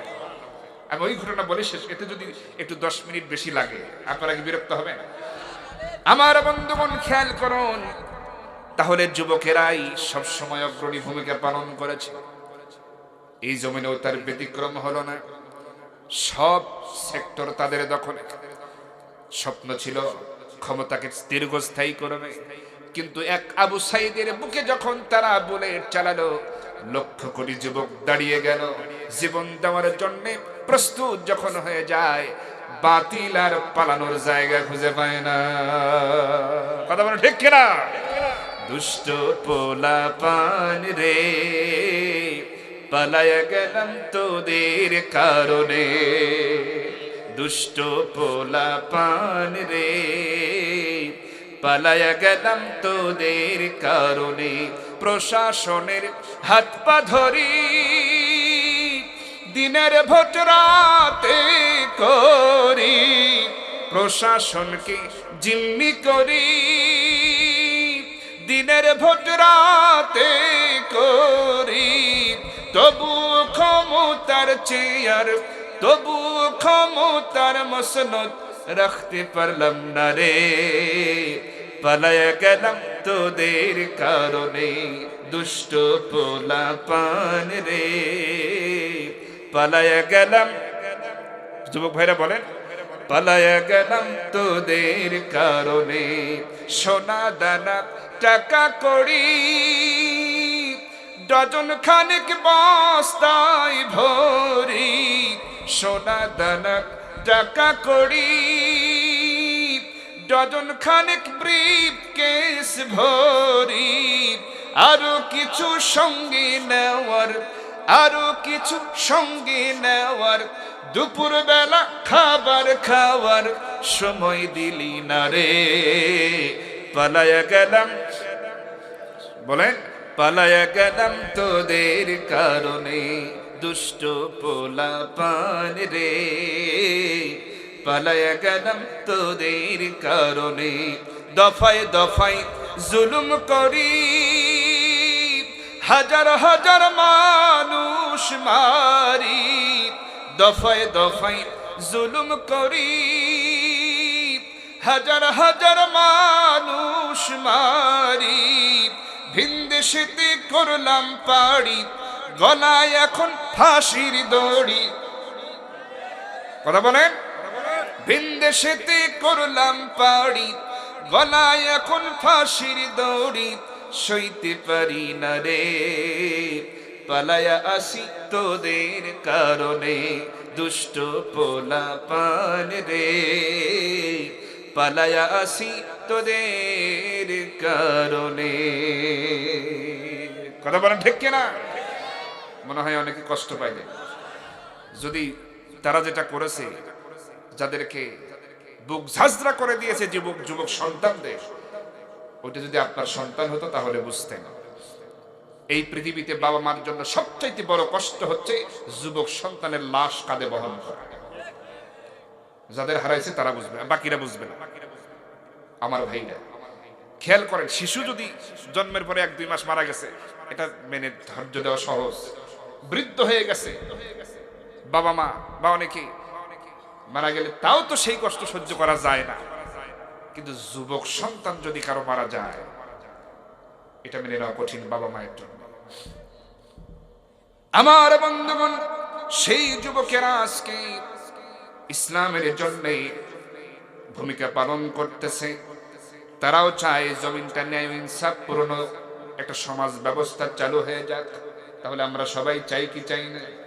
তাহলে সব ভুল থেকে ক্ষমা চেয়ে তওবা করে ফিরে আসবো আমরা কার কাছে? খেয়াল করেন, বলতেছিলাম নারী এবং পুরুষ উভয় যুদ্ধের ময়দানে অংশগ্রহণ করেছেন এমন এক সমাজ ব্যবস্থা কায়েমের জন্য। খেয়াল করুন, ওহদের ময়দানে আমার নবীজির সঙ্গে নারীরা যারা অংশগ্রহণ করেছেন, নারীদের মধ্যে ছিলেন আম্মা জান আয়েশা সিদ্দিকা রাদিয়াল্লাহু তাআলা আনহা, উম্মে আইমান, উম্মু আম্মারা, নবীজির আপন ফুফু সাফিয়া রাদিয়াল্লাহু তাআলা আনহা, তিনি নিজেও ছিলেন এই ওহদের ময়দানে, এবং নুসাইবা বিনতে কাব রাদিয়াল্লাহু তাআলা আনহা, এই নারী সাহাবী, এরকম অসংখ্য নারী সাহাবী এই ওহদের ময়দানে অংশগ্রহণ করেছেন। সাহাবায়ে কেরাম 1000, এর মধ্যে অনেকে নারী। 300 জন মুনাফিক যখন পালায়া যায় ওহদের ময়দান থেকে, নবীজির এই 1000-এর মধ্যে এখন 700 জন থেকে গেল। এদের মধ্যে অনেকেই যারা একটু দুর্বল মুজাহিদ, মানে মুসলমান, তারা বলতেছে এই যুদ্ধের ময়দানে যুদ্ধ করা মনে হয় ঠিক হবে না, কারণ আমরা এসেছিলাম 1000, অনেকে আবার নারী, 300 জন আবার পালায় গেছে, আর ওরা আসছে 3000-এর বেশি। কুরাইশদের সাথে এই যুদ্ধে জড়ানো আমাদের ঠিক হবে না। নবীজির কানে এমন কথা যখন চলে যায়, আমার নবীজি বলতেছেন, সাহাবীরা রে শোনো, তোমাদের ধারণা যদি এমনটা হয়, তোমরা যদি যুদ্ধে জড়াতে না চাও, তাহলে তোমরা যদি কেউ এই ওহদের ময়দানে যুদ্ধে না যাও, আমি রাসূল একাই ওহদের ময়দানে দাঁড়িয়ে যাব। সাহাবীরা ভুল বুঝতে পারলেন, বললেন, ইয়া রাসূলুল্লাহ, ভুল হয়ে গেছে, আর এমন কথা বলবো না, আপনার চতুর্পার্শ্বে থেকে লড়াই করে যাব যতক্ষণ পর্যন্ত আমাদের দেহে প্রাণ আছে। সুবহানাল্লাহ। নবীজি বললেন, তাহলে তাবু গাড়ো। এবার তাবু গাড়া হলো। আমার নবীজি বললেন, আম্মা জান আয়েশাকে ডেকে, আয়েশা রে, নারীদের জন্য আলাদা আলাদা তাবু, আর নারীদের জন্য আমি এই যুদ্ধে তরবারি ধরার পারমিশন দেব না, শুধু 2 জন নারীকে তাবুর বাইরে দায়িত্ব দেব, বাকিরা তাবুর ভেতরেই থাকবে। আর তোমাদের কাজ হবে হলো গরম পানি প্রস্তুত করে রাখবা, নরম কাপড় প্রস্তুত করে রাখবা, কারণ এই জিহাদের ময়দানে আমার সাহাবীরা যুদ্ধ করতে করতে ক্ষত বিক্ষত হয়ে যাবে, রক্ত ঝরবে, এবং তাদের নিয়ে এসে তাবুর মধ্যে দিলে তোমরা সেবা শুশ্রূষা করবে, গরম পানি দিয়ে ক্ষতস্থান ধুয়ে দেবে, নরম কাপড় দিয়ে মুছে পরিষ্কার করবে, ব্যান্ডেজ করবে। তোমরা এখানে ডাক্তারের ভূমিকা পালন করবে, সেবা করবে, এমন ভাবে কাজ করবে, দায়িত্ব পালন করবে। 2 জন নারী সাহাবীকে আমি একটু তাবুর বাইরে দায়িত্ব দেব। ওরে আয়েশা, 2 জন নারী কি 2 জন নারী সাহাবীকে কি আমি পেতে পারি নাকি? আম্মা জান আয়েশা সিদ্দিকা রাদিয়াল্লাহু তাআলা আনহা বলেন, ইয়া রাসূলুল্লাহ, এটা কি বলছেন? আমার কাছে আবার অনুমতির কি দরকার? আপনার মাথায় লোহার হেলমেট, আপনার গায়ে যুদ্ধের পোশাক, আপনি হলেন এই ওহদের যুদ্ধের সেনাপতি, আমার কাছে অনুমতি চাওয়া লাগবে কেন?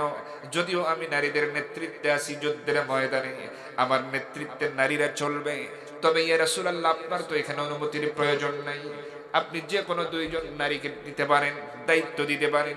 আমার নবী প্রথমেই টার্গেট করলেন তার আপন ফুফু সাফিয়া রাদিয়াল্লাহু তাআলা আনহা। তাকে ডেকে বললেন, ফুফু জান, এই যে আপনার হাতে একটা তরবারি দিলাম, এবার একটু আমার সাথে আসেন। তাকে নিয়ে গেলেন তাবুর বাইরে, গিয়ে একেবারে প্রথম তাবুর ওই জায়গায় দাঁড় করালেন, আর বললেন, ফুফু জান, এই তাবুর কাছে এই তরবারি নিয়ে আপনি দাঁড়িয়ে থাকবেন, আর একটু এদিক সেদিক তাকাতাকি করবেন, দেখবেন দূর থেকে কোনো শত্রু এই তাবুকে আক্রমণ করার জন্য ছুটে আসে কিনা। এটা যদি দেখতে পান ফুফু জান, আপনার কিছু করার প্রয়োজন নেই, শুধু একটু জানায়া দিবেন, সতর্ক করবেন, সিগন্যাল দিবেন, এই দায়িত্বটা পালন করে যাবেন। পারবেন কিনা বলুন? এমন কথা শুনে ফুফু জান বলতেছি, বাতিজা মোহাম্মদ, বুঝতে পেরেছি, আমার বয়স একটু বেশি হলে কি হবে, আমার ব্যাপারে তোমার ধারণা পরিষ্কার। আমি সাফিয়া, বয়স আমার বেশি হতে পারে, কিন্তু দৃষ্টি সত্যি একটুই প্রখর আল্লাহ দিয়েছেন, যে আমার চোখকে ফাঁকি দিয়ে আসার ক্ষমতা কারো নাই। সুবহানাল্লাহ, এতই দৃষ্টি শক্তি তার প্রখর ছিল। এই জন্য নবীজি তাকে বাছাই করে এমন দায়িত্ব দিয়েছিলেন। সাফিয়া রাদিয়াল্লাহু তাআলা আনহা বললেন, শোনো রে মুহাম্মদ বিন আব্দুল্লাহ, আল্লাহর নবী শুনে রাখো, আমি সাফিয়া তরবারি হাতে দাঁড়িয়ে গেলাম, কেউ আমার চোখ ফাঁকি দিয়ে তাবু পর্যন্ত আসতে পারবে না। যদিও 2-1 জন যদি কখনো এসে যায়, আমি সাফিয়ার তরবারি প্রয়োজনে তার সাথে কথা বলবে। আমার ভাইয়েরা, এই একজন মহিলা, আরেকজন নারী সাহাবী, যার নাম হলো নুসাইবা বিনতে কাব রাদিয়াল্লাহু তাআলা আনহা। সুবহানাল্লাহ বলেন। এই মহিলার নাম কি বললাম বলেন তো? নুসাইবা বিনতে। খেয়াল করেন, এই পৃথিবীতে আমরা 10 জন জান্নাতের সুসংবাদ প্রাপ্ত সাহাবীর নাম শুনেছি, কথা বলেন ঠিক কিনা? কিন্তু নারীদের ব্যাপারেও যে জান্নাতের ফয়সালা আছে এটা জানার দরকার নাই। এই মুহূর্তে যেহেতু পরে হয়তো সুযোগ পাবো না, ভুলে যেতে পারি, এজন্য এই মুহূর্তে একটু বলে নিতে চাই, 10 জন জান্নাতের সুসংবাদ প্রাপ্ত সাহাবীর নাম যেমন আছে, তেমনি নারীদের ব্যাপারেও জান্নাতের ফয়সালা করা আছে। 14 জন জান্নাতি নারীর নাম বলবো, যাদের জীবনী আমাদের সকলের জানতে হবে। 1 নম্বরে ফাতিমা রাদিয়াল্লাহু তাআলা আনহা, সুবহানাল্লাহ বলেন। তিনি হলেন জান্নাতি রমণীদের সরদারিনী। তার সম্পর্কে বলা হয়েছে সাইয়্যিদাতুন নিসাই আহলিল জান্নাহ। তিনি হলেন জান্নাতি রমণীদের সরদারিনী। 2 নম্বরে খাদিজা রাদিয়াল্লাহু তাআলা আনহা। 3 নম্বরে হযরত আয়েশা সিদ্দিকা রাদিয়াল্লাহু তাআলা আনহা। 4 নম্বরে হযরত হাফসা রাদিয়াল্লাহু তাআলা আনহা। 5 নম্বরে হযরত আসিয়া আলাইহিস সালাতু ওয়াস সালাম। 6 নম্বরে হযরত মরিয়ম আলাইহিস সালাতু ওয়াস সালাম। 7 নম্বরে হাজরা আলাইহিস সালাতু ওয়াস সালাম। 8 নম্বরে সুমাইয়া রাদিয়াল্লাহু তাআলা আনহা।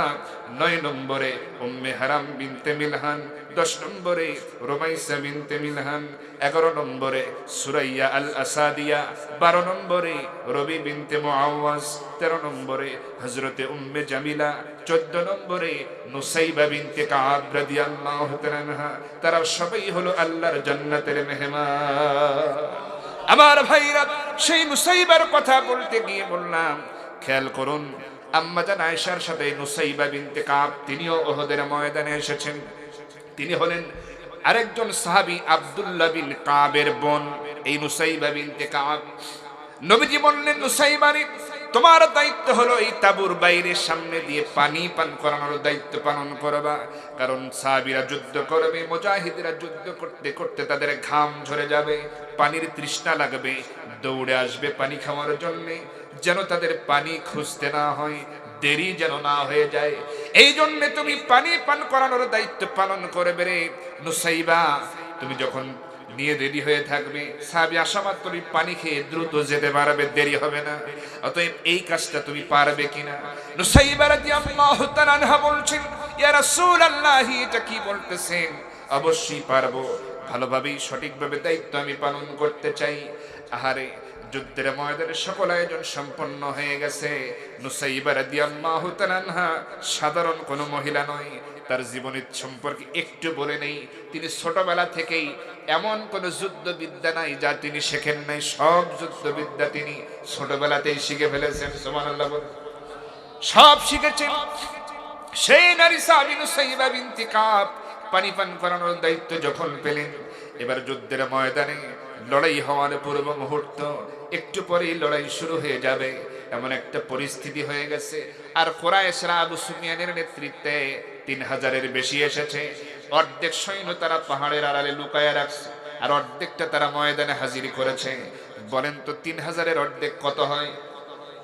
1500 যদি লুকায়া রাখে, 1500 যদি এই উহুদের ময়দানে যুদ্ধের জন্য হাজির করে, তাও তো নবীজির সাথে যা আসছে তার চাইতে ডবল। কথা বলেন ঠিক কিনা? খেয়াল করুন, তাদের পরিকল্পনা ছিল ভয়ঙ্কর। কারণ এই উহুদের আগের যুদ্ধ ছিল হলো প্রথম যুদ্ধ বদর। এই যুদ্ধে কিন্তু আবু জেহেল নিহত হয়েছে। কথা বলেন ঠিক কিনা? এজন্য তাদের মাথা খারাপ হয়ে গেছে। এই উহুদে ডবল প্রতিশোধ তারা গ্রহণ করবে। এই জন্য এক একজনকে এক একটা দায়িত্ব তারা বন্টন করে দিয়েছিল। 3 জন বাছাই করা কাফের সৈন্যকে বলেছিল, শোনো রে, তোমরা কি করবে? এই উহুদের ময়দানে শুধু একজনকে খুঁজে বের করে হত্যা করবা, সেটা হলো মুহাম্মদ বিন আব্দুল্লাহ। তাকে যদি পেয়ে যাও, সাথে সাথে হত্যা করবা, আর কারো সাথে যুদ্ধ করা লাগবে না, তোমাদের ছুটি। এইভাবে করে দায়িত্ব তারা বন্টন করে দিল। আরেকজন কৃতদাস গোলাম, যার নাম হলো ওয়াহাশি ইবনে হারব। খেয়াল করেন, এবার এই গোলামকে ডাক দিয়ে এই কুরাইশ নেতারা বলেছিল, শোনো রে ওয়াহাশি, তুমি আমাদের গোলাম, তুমি আমাদের কৃতদাস, তবে তোমার ভিতরে একটা গুণ আছে। যদি তুমি আমাদের প্রস্তাব মেনে নাও, তাহলে তোমার গোলাম হয়ে থাকা লাগবে না, তোমার কৃতদাস হয়ে থাকা লাগবে না, তোমাকে আজাদ করে দেব, মুক্ত করে দেব, স্বাধীন করে দেব, সাথে স্বর্ণ মুদ্রা দিয়ে দেব, ধনাঢ্য হয়ে যাবে। কি করবে? প্রস্তাবটা মেনে নিবে কিনা বলো? ওয়াহাশি বলতেছি, আমার মতো সাধারণ একজন গোলাম কৃতদাস আমাকে এত প্রস্তাব এত অফার করার কারণটা কি জানতে চাই। যদি আমি মুক্ত হয়ে যাই, এই গোলামি জিন্দেগি থেকে যদি আমি আজাদ হতে পারি, তাহলে কে না চাইবে। এবার তাকে প্রস্তাব দেওয়া হয়, শোনরে ওয়াহশী, তুমি গোলাম হতে পারো, কিন্তু তোমার একটা ভালো গুণ আছে, সেটা হলো এই সময় এই সমাজে বর্তমান সময়ে তোমার চাইতে ভালো বল্লম কেউ চালাতে পারে না। তুমি দূর থেকে যদি বল্লম ছুঁড়ে মারো, যেখানে নিশানা করো ওখানেই লেগে যায়, মিস হয় না। তোমার মতো ভালো বল্লম চালাতে কেউ পারে না। অতএব তুমি এই উহুদের ময়দানে যারা যুদ্ধ করতে আসবে, মুসলমানদের পক্ষ থেকে, আমরা কুরাইশদের পক্ষ থেকে যারা যুদ্ধ করবে, তাদের মধ্যে মুসলমানদের পক্ষে একজনকে তুমি দেখবে, লম্বা মানুষ, সবার মাথার উপর দিয়েও তার বুক পর্যন্ত দেখা যাবে। তার নাম হলো আমির হামদুল্লাহর আপন চাচা। এই আমির হামজাকে যদি তুমি দূর থেকে বল্লম ছুঁড়ে মারো, যোদ্ধাদের মাথার উপর দিয়ে তার বুকে লেগে যাবে, বুকটা ভেদ করে যাবে, সে মরে যাবে, নিহত হয়ে যাবে। এই একজন ব্যক্তি আমির হামজাকে যদি হত্যা করতে পারো রে ওয়াহশী, তাহলে তোমার গোলামি জিন্দেগি আজাদ হয়ে যাবে। তোমাকে স্বর্ণ মুদ্রা দেব, তুমি ধনাঢ্য হয়ে যাবে, মুক্ত হয়ে যাবে, স্বাধীন হয়ে যাবে। ওয়াহশী চিন্তা করলো, মাত্র একজনকে খুন করলে যদি আমি এরকম ধনাঢ্য হয়ে যাই, সম্পদ পেয়ে যাই, আবার গোলামি জিন্দেগি থেকে আমি মুক্ত হয়ে যাই, কেন আমি হাতছাড়া করব? বল্লমটা হাতে নিল, দায়িত্বটা পালন করে নাই। এই যেভাবে আলাদা আলাদা করে কাফেরেরা এক একজনকে এক একটা দায়িত্ব দিয়েছিল এই উহুদের ময়দানে, যাতে করে খুব সহজেই মুসলমানদের পরাজিত করতে পারে। রিজার্ভ সৈন্য তারা রেখেছে কত, 1500 রিজার্ভ। পাহাড়ের আড়ালে যুদ্ধ শুরু হয়ে গেছে। ইতিহাস লিখতেছে প্রথম পর্যায়ে মুসলমানেরা বিজয়ের দ্বার প্রান্তে, আর একটু তাই ময়দানে একেবারে দখল। কারণ 1500-র সাথে যুদ্ধ করে অনেকে পালায়া গেছে, ঢাল তরবারি ফেলে দৌড় মারছে কাফেরেরা। মুসলমানেরা ভেবেছে তাহলে তো ময়দান আমাদের দখলে চলে এসেছে। নবীজি একজনকে অর্ডার করেছিলেন গিরিপথের নিরাপত্তা দেওয়ার, আব্দুল্লাহ বিন জুবায়ের নামক সাহাবী। 50 জন তীরন্দাজ সাথে নিয়ে তিনি গিরিপথের নিরাপত্তা দিচ্ছিলেন। যখন দেখলেন যে আমরাই তো দখলে নিয়েছি ময়দান, গিরিপথটা ফাঁকা করলেন, ছেড়ে দিলেন। যুদ্ধের ময়দানে কাফেরদের ফেলে যাওয়া ঢাল তরবারি গনিমতের মাল হিসেবে সংগ্রহ করতেছে। ইতিমধ্যে রিজার্ভ ওই 1500 অর্ধেক সৈন্য লুকানো, ওই কুরাইশদের অর্ধেক সৈন্য যখন ওই গোপন রাস্তা গিরিপথটা ফাঁকা পেয়েছে, আর দেরি করে নাই, ওখান দিয়ে দ্রুত আক্রমণ করলো। পেছন থেকে সাঁড়াশি আক্রমণ শুরু হয়ে যায়। মুহূর্তের মধ্যে ময়দানের চিত্র পাল্টে যায়। যেই যুদ্ধে মুসলমানেরা বিজয় অর্জনের দ্বার প্রান্তে, সেই যুদ্ধে মুসলমানের এখন পরাজয় বরণের মতো অবস্থা। একজন দুইজন করে এইভাবে করে শহীদ হতে থাকে। একজন দুইজন নয়, 10 জন, 20 জন, 15, 30 জন, 40 জন, এইভাবে করে 70 জন সাহাবী এই উহুদে শাহাদাত বরণ করে। আমার নবীজিকে রক্তাক্ত করা হয়, পাথর মারা হয়, নবীজি বেহুশ হয়ে পড়ে যান, উপর হয়ে মুখ থুবড়ে পড়ে যান, তা তো তার ভেঙে গেছে, দান মোবারক শহীদ হয়ে গেছে।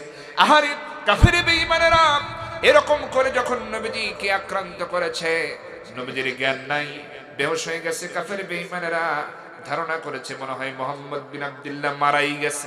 এজন্য হাদিসের মধ্যে এসেছে একটা শব্দ তারা প্রচার করেছিল, কুতিলা মোহাম্মদ, মোহাম্মদকে আমরা হত্যা করে ফেলেছি। চতুর্দিকে এটা প্রচার হয়ে যায়, সাহাবীদের কানেও প্রচার হয়ে যায়। নুসাইবা বিনতে কাব রাদিয়াল্লাহু তাআলা আনহা, তিনিও তার কানে যখন শুনতে পেলেন কুতিলা মোহাম্মদ, মোহাম্মদকে হত্যা করা হয়েছে, আরে এমন কথা শোনা মাত্রই নুসাইবা রাদিয়াল্লাহু তাআলা আনহার সহ্য করতে পারলেন না। তিনি ভাবতেছেন, আহারে আমি নুসাইবা জীবনে এমন খবর না শোনাই ভালো ছিল। আমি নুসাইবা সারাটা জীবন যে প্রশিক্ষণ নিয়েছি, এখন আমার সেটা কাজে লাগাতে হবে। কারণ কি আর হবে, এই পানি পান করানোর দায়িত্ব পালন করে যে ময়দানে নবীজি বেঁচে নাই, যেখানে নবীজিকে শহীদ করা হয়েছে, হত্যা করা হয়েছে, সেই ময়দানে আর পানি খাওয়ায়া এই দায়িত্ব পালন করে আর কি হবে? এই দায়িত্ব আমি আর পালন করতে চাই না। এবার তিনি কি করলেন, গ্লাসটা ছুঁড়ে ফেলে দিলেন, হাতের জগ পানির ওই মশকটা ছুঁড়ে ফেলে দিলেন, একটা তরবারি হাতের মধ্যে মুষ্টিবদ্ধ করলেন, দ্রুতগামী ঘোড়ার উপরে লাফ দিয়ে চললেন, ঘোড়াটাকে ক্ষিপ্র গতিতে চালায়া দিলেন, যুদ্ধের ময়দানের ভিতরে প্রবেশ করলেন। তার দক্ষতা দিয়ে তরবারি যখন তিনি প্রদর্শন করছেন, ঘোরাচ্ছেন, তরবারি চালাচ্ছেন, কুরাইশরা যেই তার সামনে আসে সেই নিহত হয়ে যায়, যেই তার তরবারির সামনে আসে সেই দ্বিখণ্ডিত হয়ে যায়। এইভাবে করে অনেকক্ষণ অনেক কয়েকজনকে দুনিয়া থেকে তিনি বিদায়ী করে দিয়েছেন। কুরাইশ যোদ্ধাদের মধ্যে যারা একটু দুর্বল প্রকৃতির যোদ্ধা তার সামনে পড়েছে। এবারে অনেকে তো চিনতে পেরেছে, আহারে এটা তো আব্দুল্লাহ বিন কাবের বোন নুসাইবাকে দেখা যায়, একে তো আমরা আগে থেকেই চিনি, এত সাংঘাতিক মহিলা, এর তরবারির সামনে তো যাওয়াই যায় না, এমন ভাবে তরবারি চালায় চোখেই দেখা যায় না। এইবার তারাই চিৎকার করে বলতে শুরু করলো, ও কুরাইশ যোদ্ধারা, জীবন নিয়ে যদি বাঁচতে চাও এই মুহূর্তে এই ময়দান থেকে পলায়ন করো, কারণ সামনে জায়গা দেখতেছি এটা তো সেই আব্দুল্লাহ বিন কাবের বোন নুসাইবা, যার সাথে কেউ যুদ্ধ করে লড়ে পারে নাই। অতএব নুসাইবার সামনে যেও না, তার তরবারি চালানোর দৃশ্য বড় ভয়ঙ্কর। এমন কথা তাদের মধ্যে থেকেই চিৎকার করে যখন বলতেছে, কুরাইশ যোদ্ধারা অনেকেই ভয়ে তারা পালিয়ে যাওয়া শুরু করেছে। নুসাইবা রাদিয়াল্লাহু তাআলা বীর দর্পে মুজাহিদা নারীর মতো লড়াই চালিয়ে যাচ্ছেন। ইতিমধ্যে সাহাবায়ে কেরামদের মধ্যে অনেকেই শাহাদাত বরণ করেছেন, এখনো শহীদ হওয়া বন্ধ নেই। নবীজিও ওই রকম বেহুশ হয়ে পড়ে আছেন, এখনো জ্ঞান ফেরে নাই। নুসাইবা রাদিয়াল্লাহু তাআলা বীর দর্পে লড়াই করে যাচ্ছেন। এমন সময় দেখা গেল কুরাইশদের ভিতর থেকে যাদের একটু সাহস বেশি, তারাই কেবল নুসাইবা রাদিয়াল্লাহু তাআলার সামনে দাঁড়ায় যায়। তরবারি ধারণ করতেছে কয়েকজন একসাথে, নুসাইবা রাদিয়াল্লাহু তাআলা একাই তাদের মোকাবেলা করে যাচ্ছেন। এমন সময় আবার নবীজির জ্ঞান ফিরে আসে।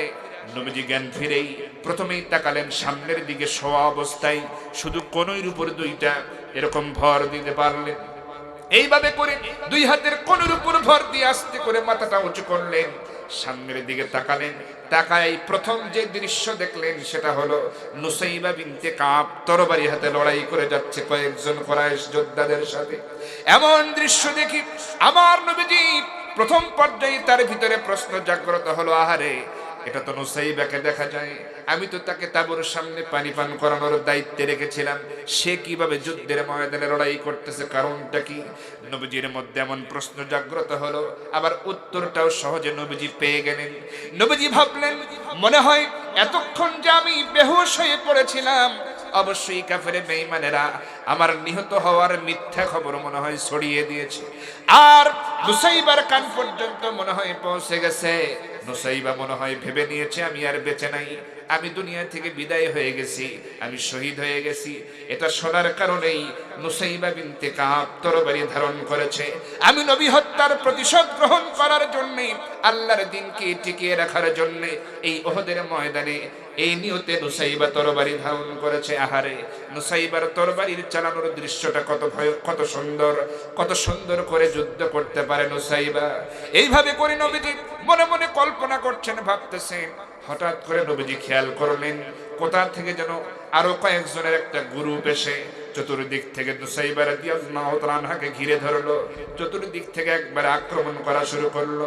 এবার দুই একটা আঘাত হযরতে নুসাইবা রাদিয়াল্লাহু তাআলাকে বিদ্ধ করতেছে, কারণ একা আর কতজনের আঘাত ফিরিয়ে দেওয়া যায়? সবার আঘাত তিনি ফিরিয়ে দিতে পারতেছেন না। অধিকাংশের আঘাতগুলো ফিরিয়ে দিচ্ছেন, কিন্তু মাঝে মাঝে দুই একটা বিদ্ধ হচ্ছেন, আঘাতপ্রাপ্ত হচ্ছেন, ক্ষতবিক্ষত হয়ে যাচ্ছেন। নুসাইবা রাদিয়াল্লাহু তাআলা মনে মনে ভাবলেন, এখন তো অনেকে আমার সাথে লড়াই করতেছে, মনে হয় আমি আর বাঁচব না, শহীদ হয়ে যাব। মনে মনে সিদ্ধান্ত নিলেন প্রয়োজনে শহীদ হয়ে যাব, কিন্তু এই উহুদের ময়দান থেকে আমি নুসাইবা পালিয়ে যাব না।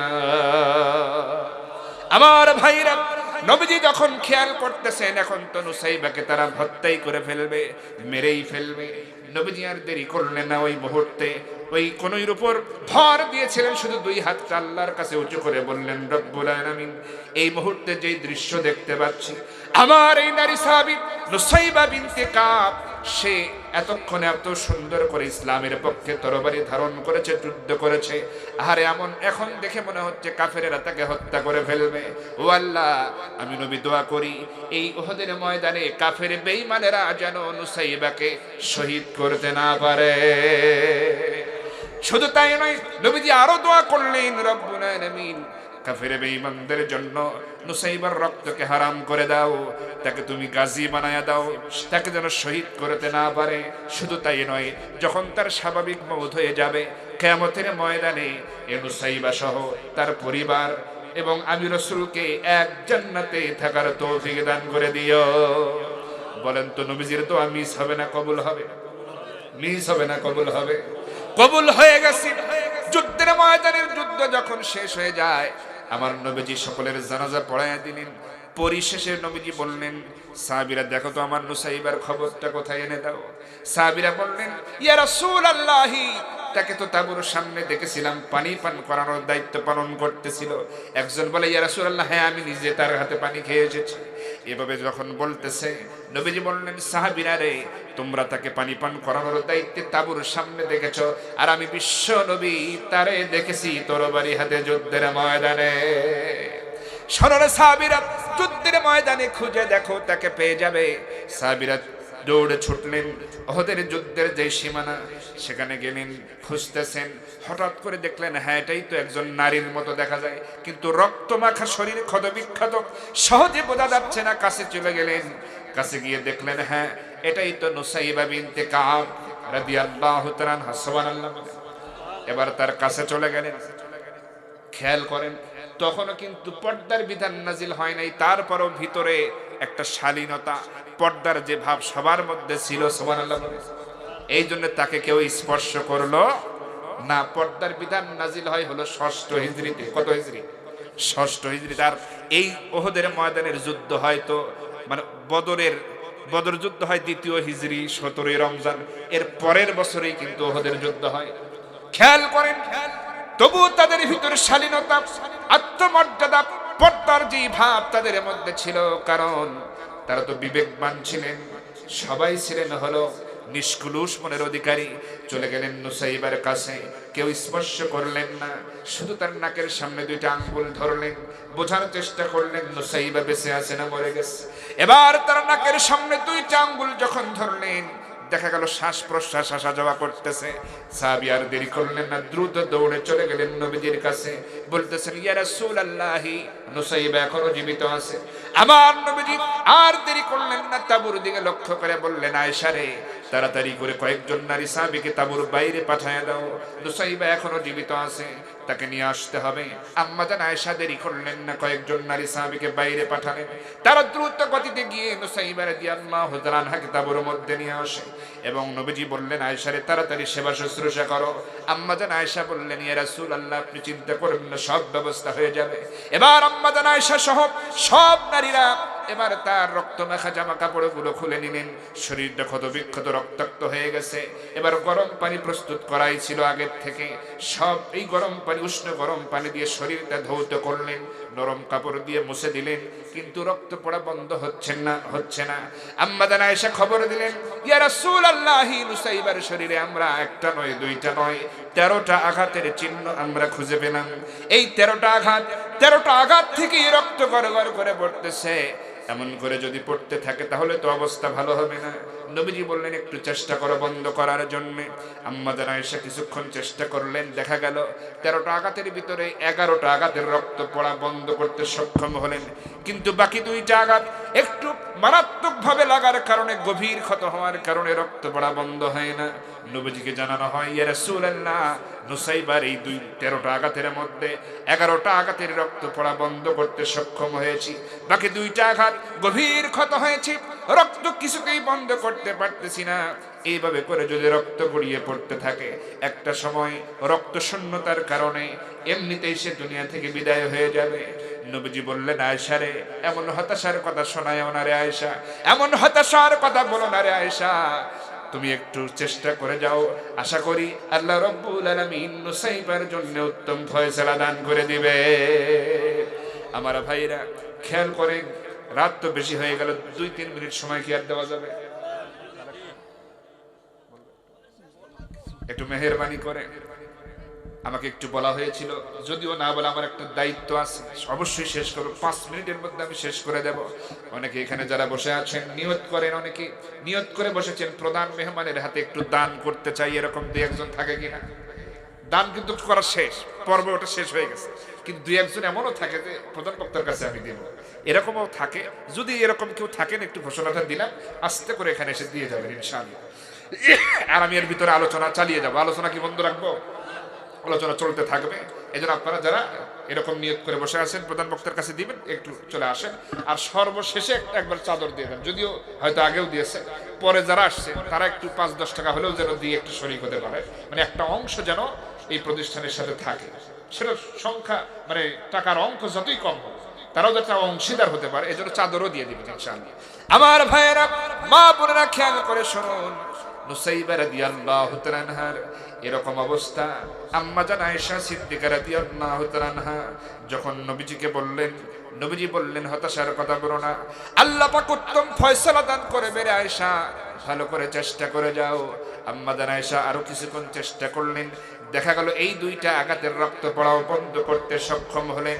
এবার বলতেছেন, ইয়া রাসূলুল্লাহ, আল্লাহর শুকরিয়া আদায় করুন, আমরা চেষ্টা করে এই 13টা আঘাতের সবগুলো আঘাতের রক্ত পড়া বন্ধ করতে সক্ষম হয়েছি।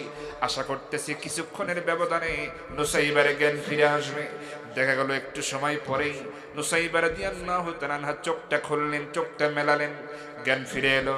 জ্ঞান যখন ফিরেছে, এবার তিনি সজাগ হয়ে গেছেন এবং আম্মা জান আয়েশা ঘোষণা দিচ্ছেন, ডাক দিচ্ছেন, ইয়া রাসূলুল্লাহ, ইয়া রাসূলুল্লাহ, নুসাইবার জ্ঞান ফিরে এসেছে, ইয়া রাসূলুল্লাহ, আল্লাহর রাসূল, নুসাইবা, আপনার নারী সাহাবী নুসাইবার জ্ঞান ফিরে এসেছে।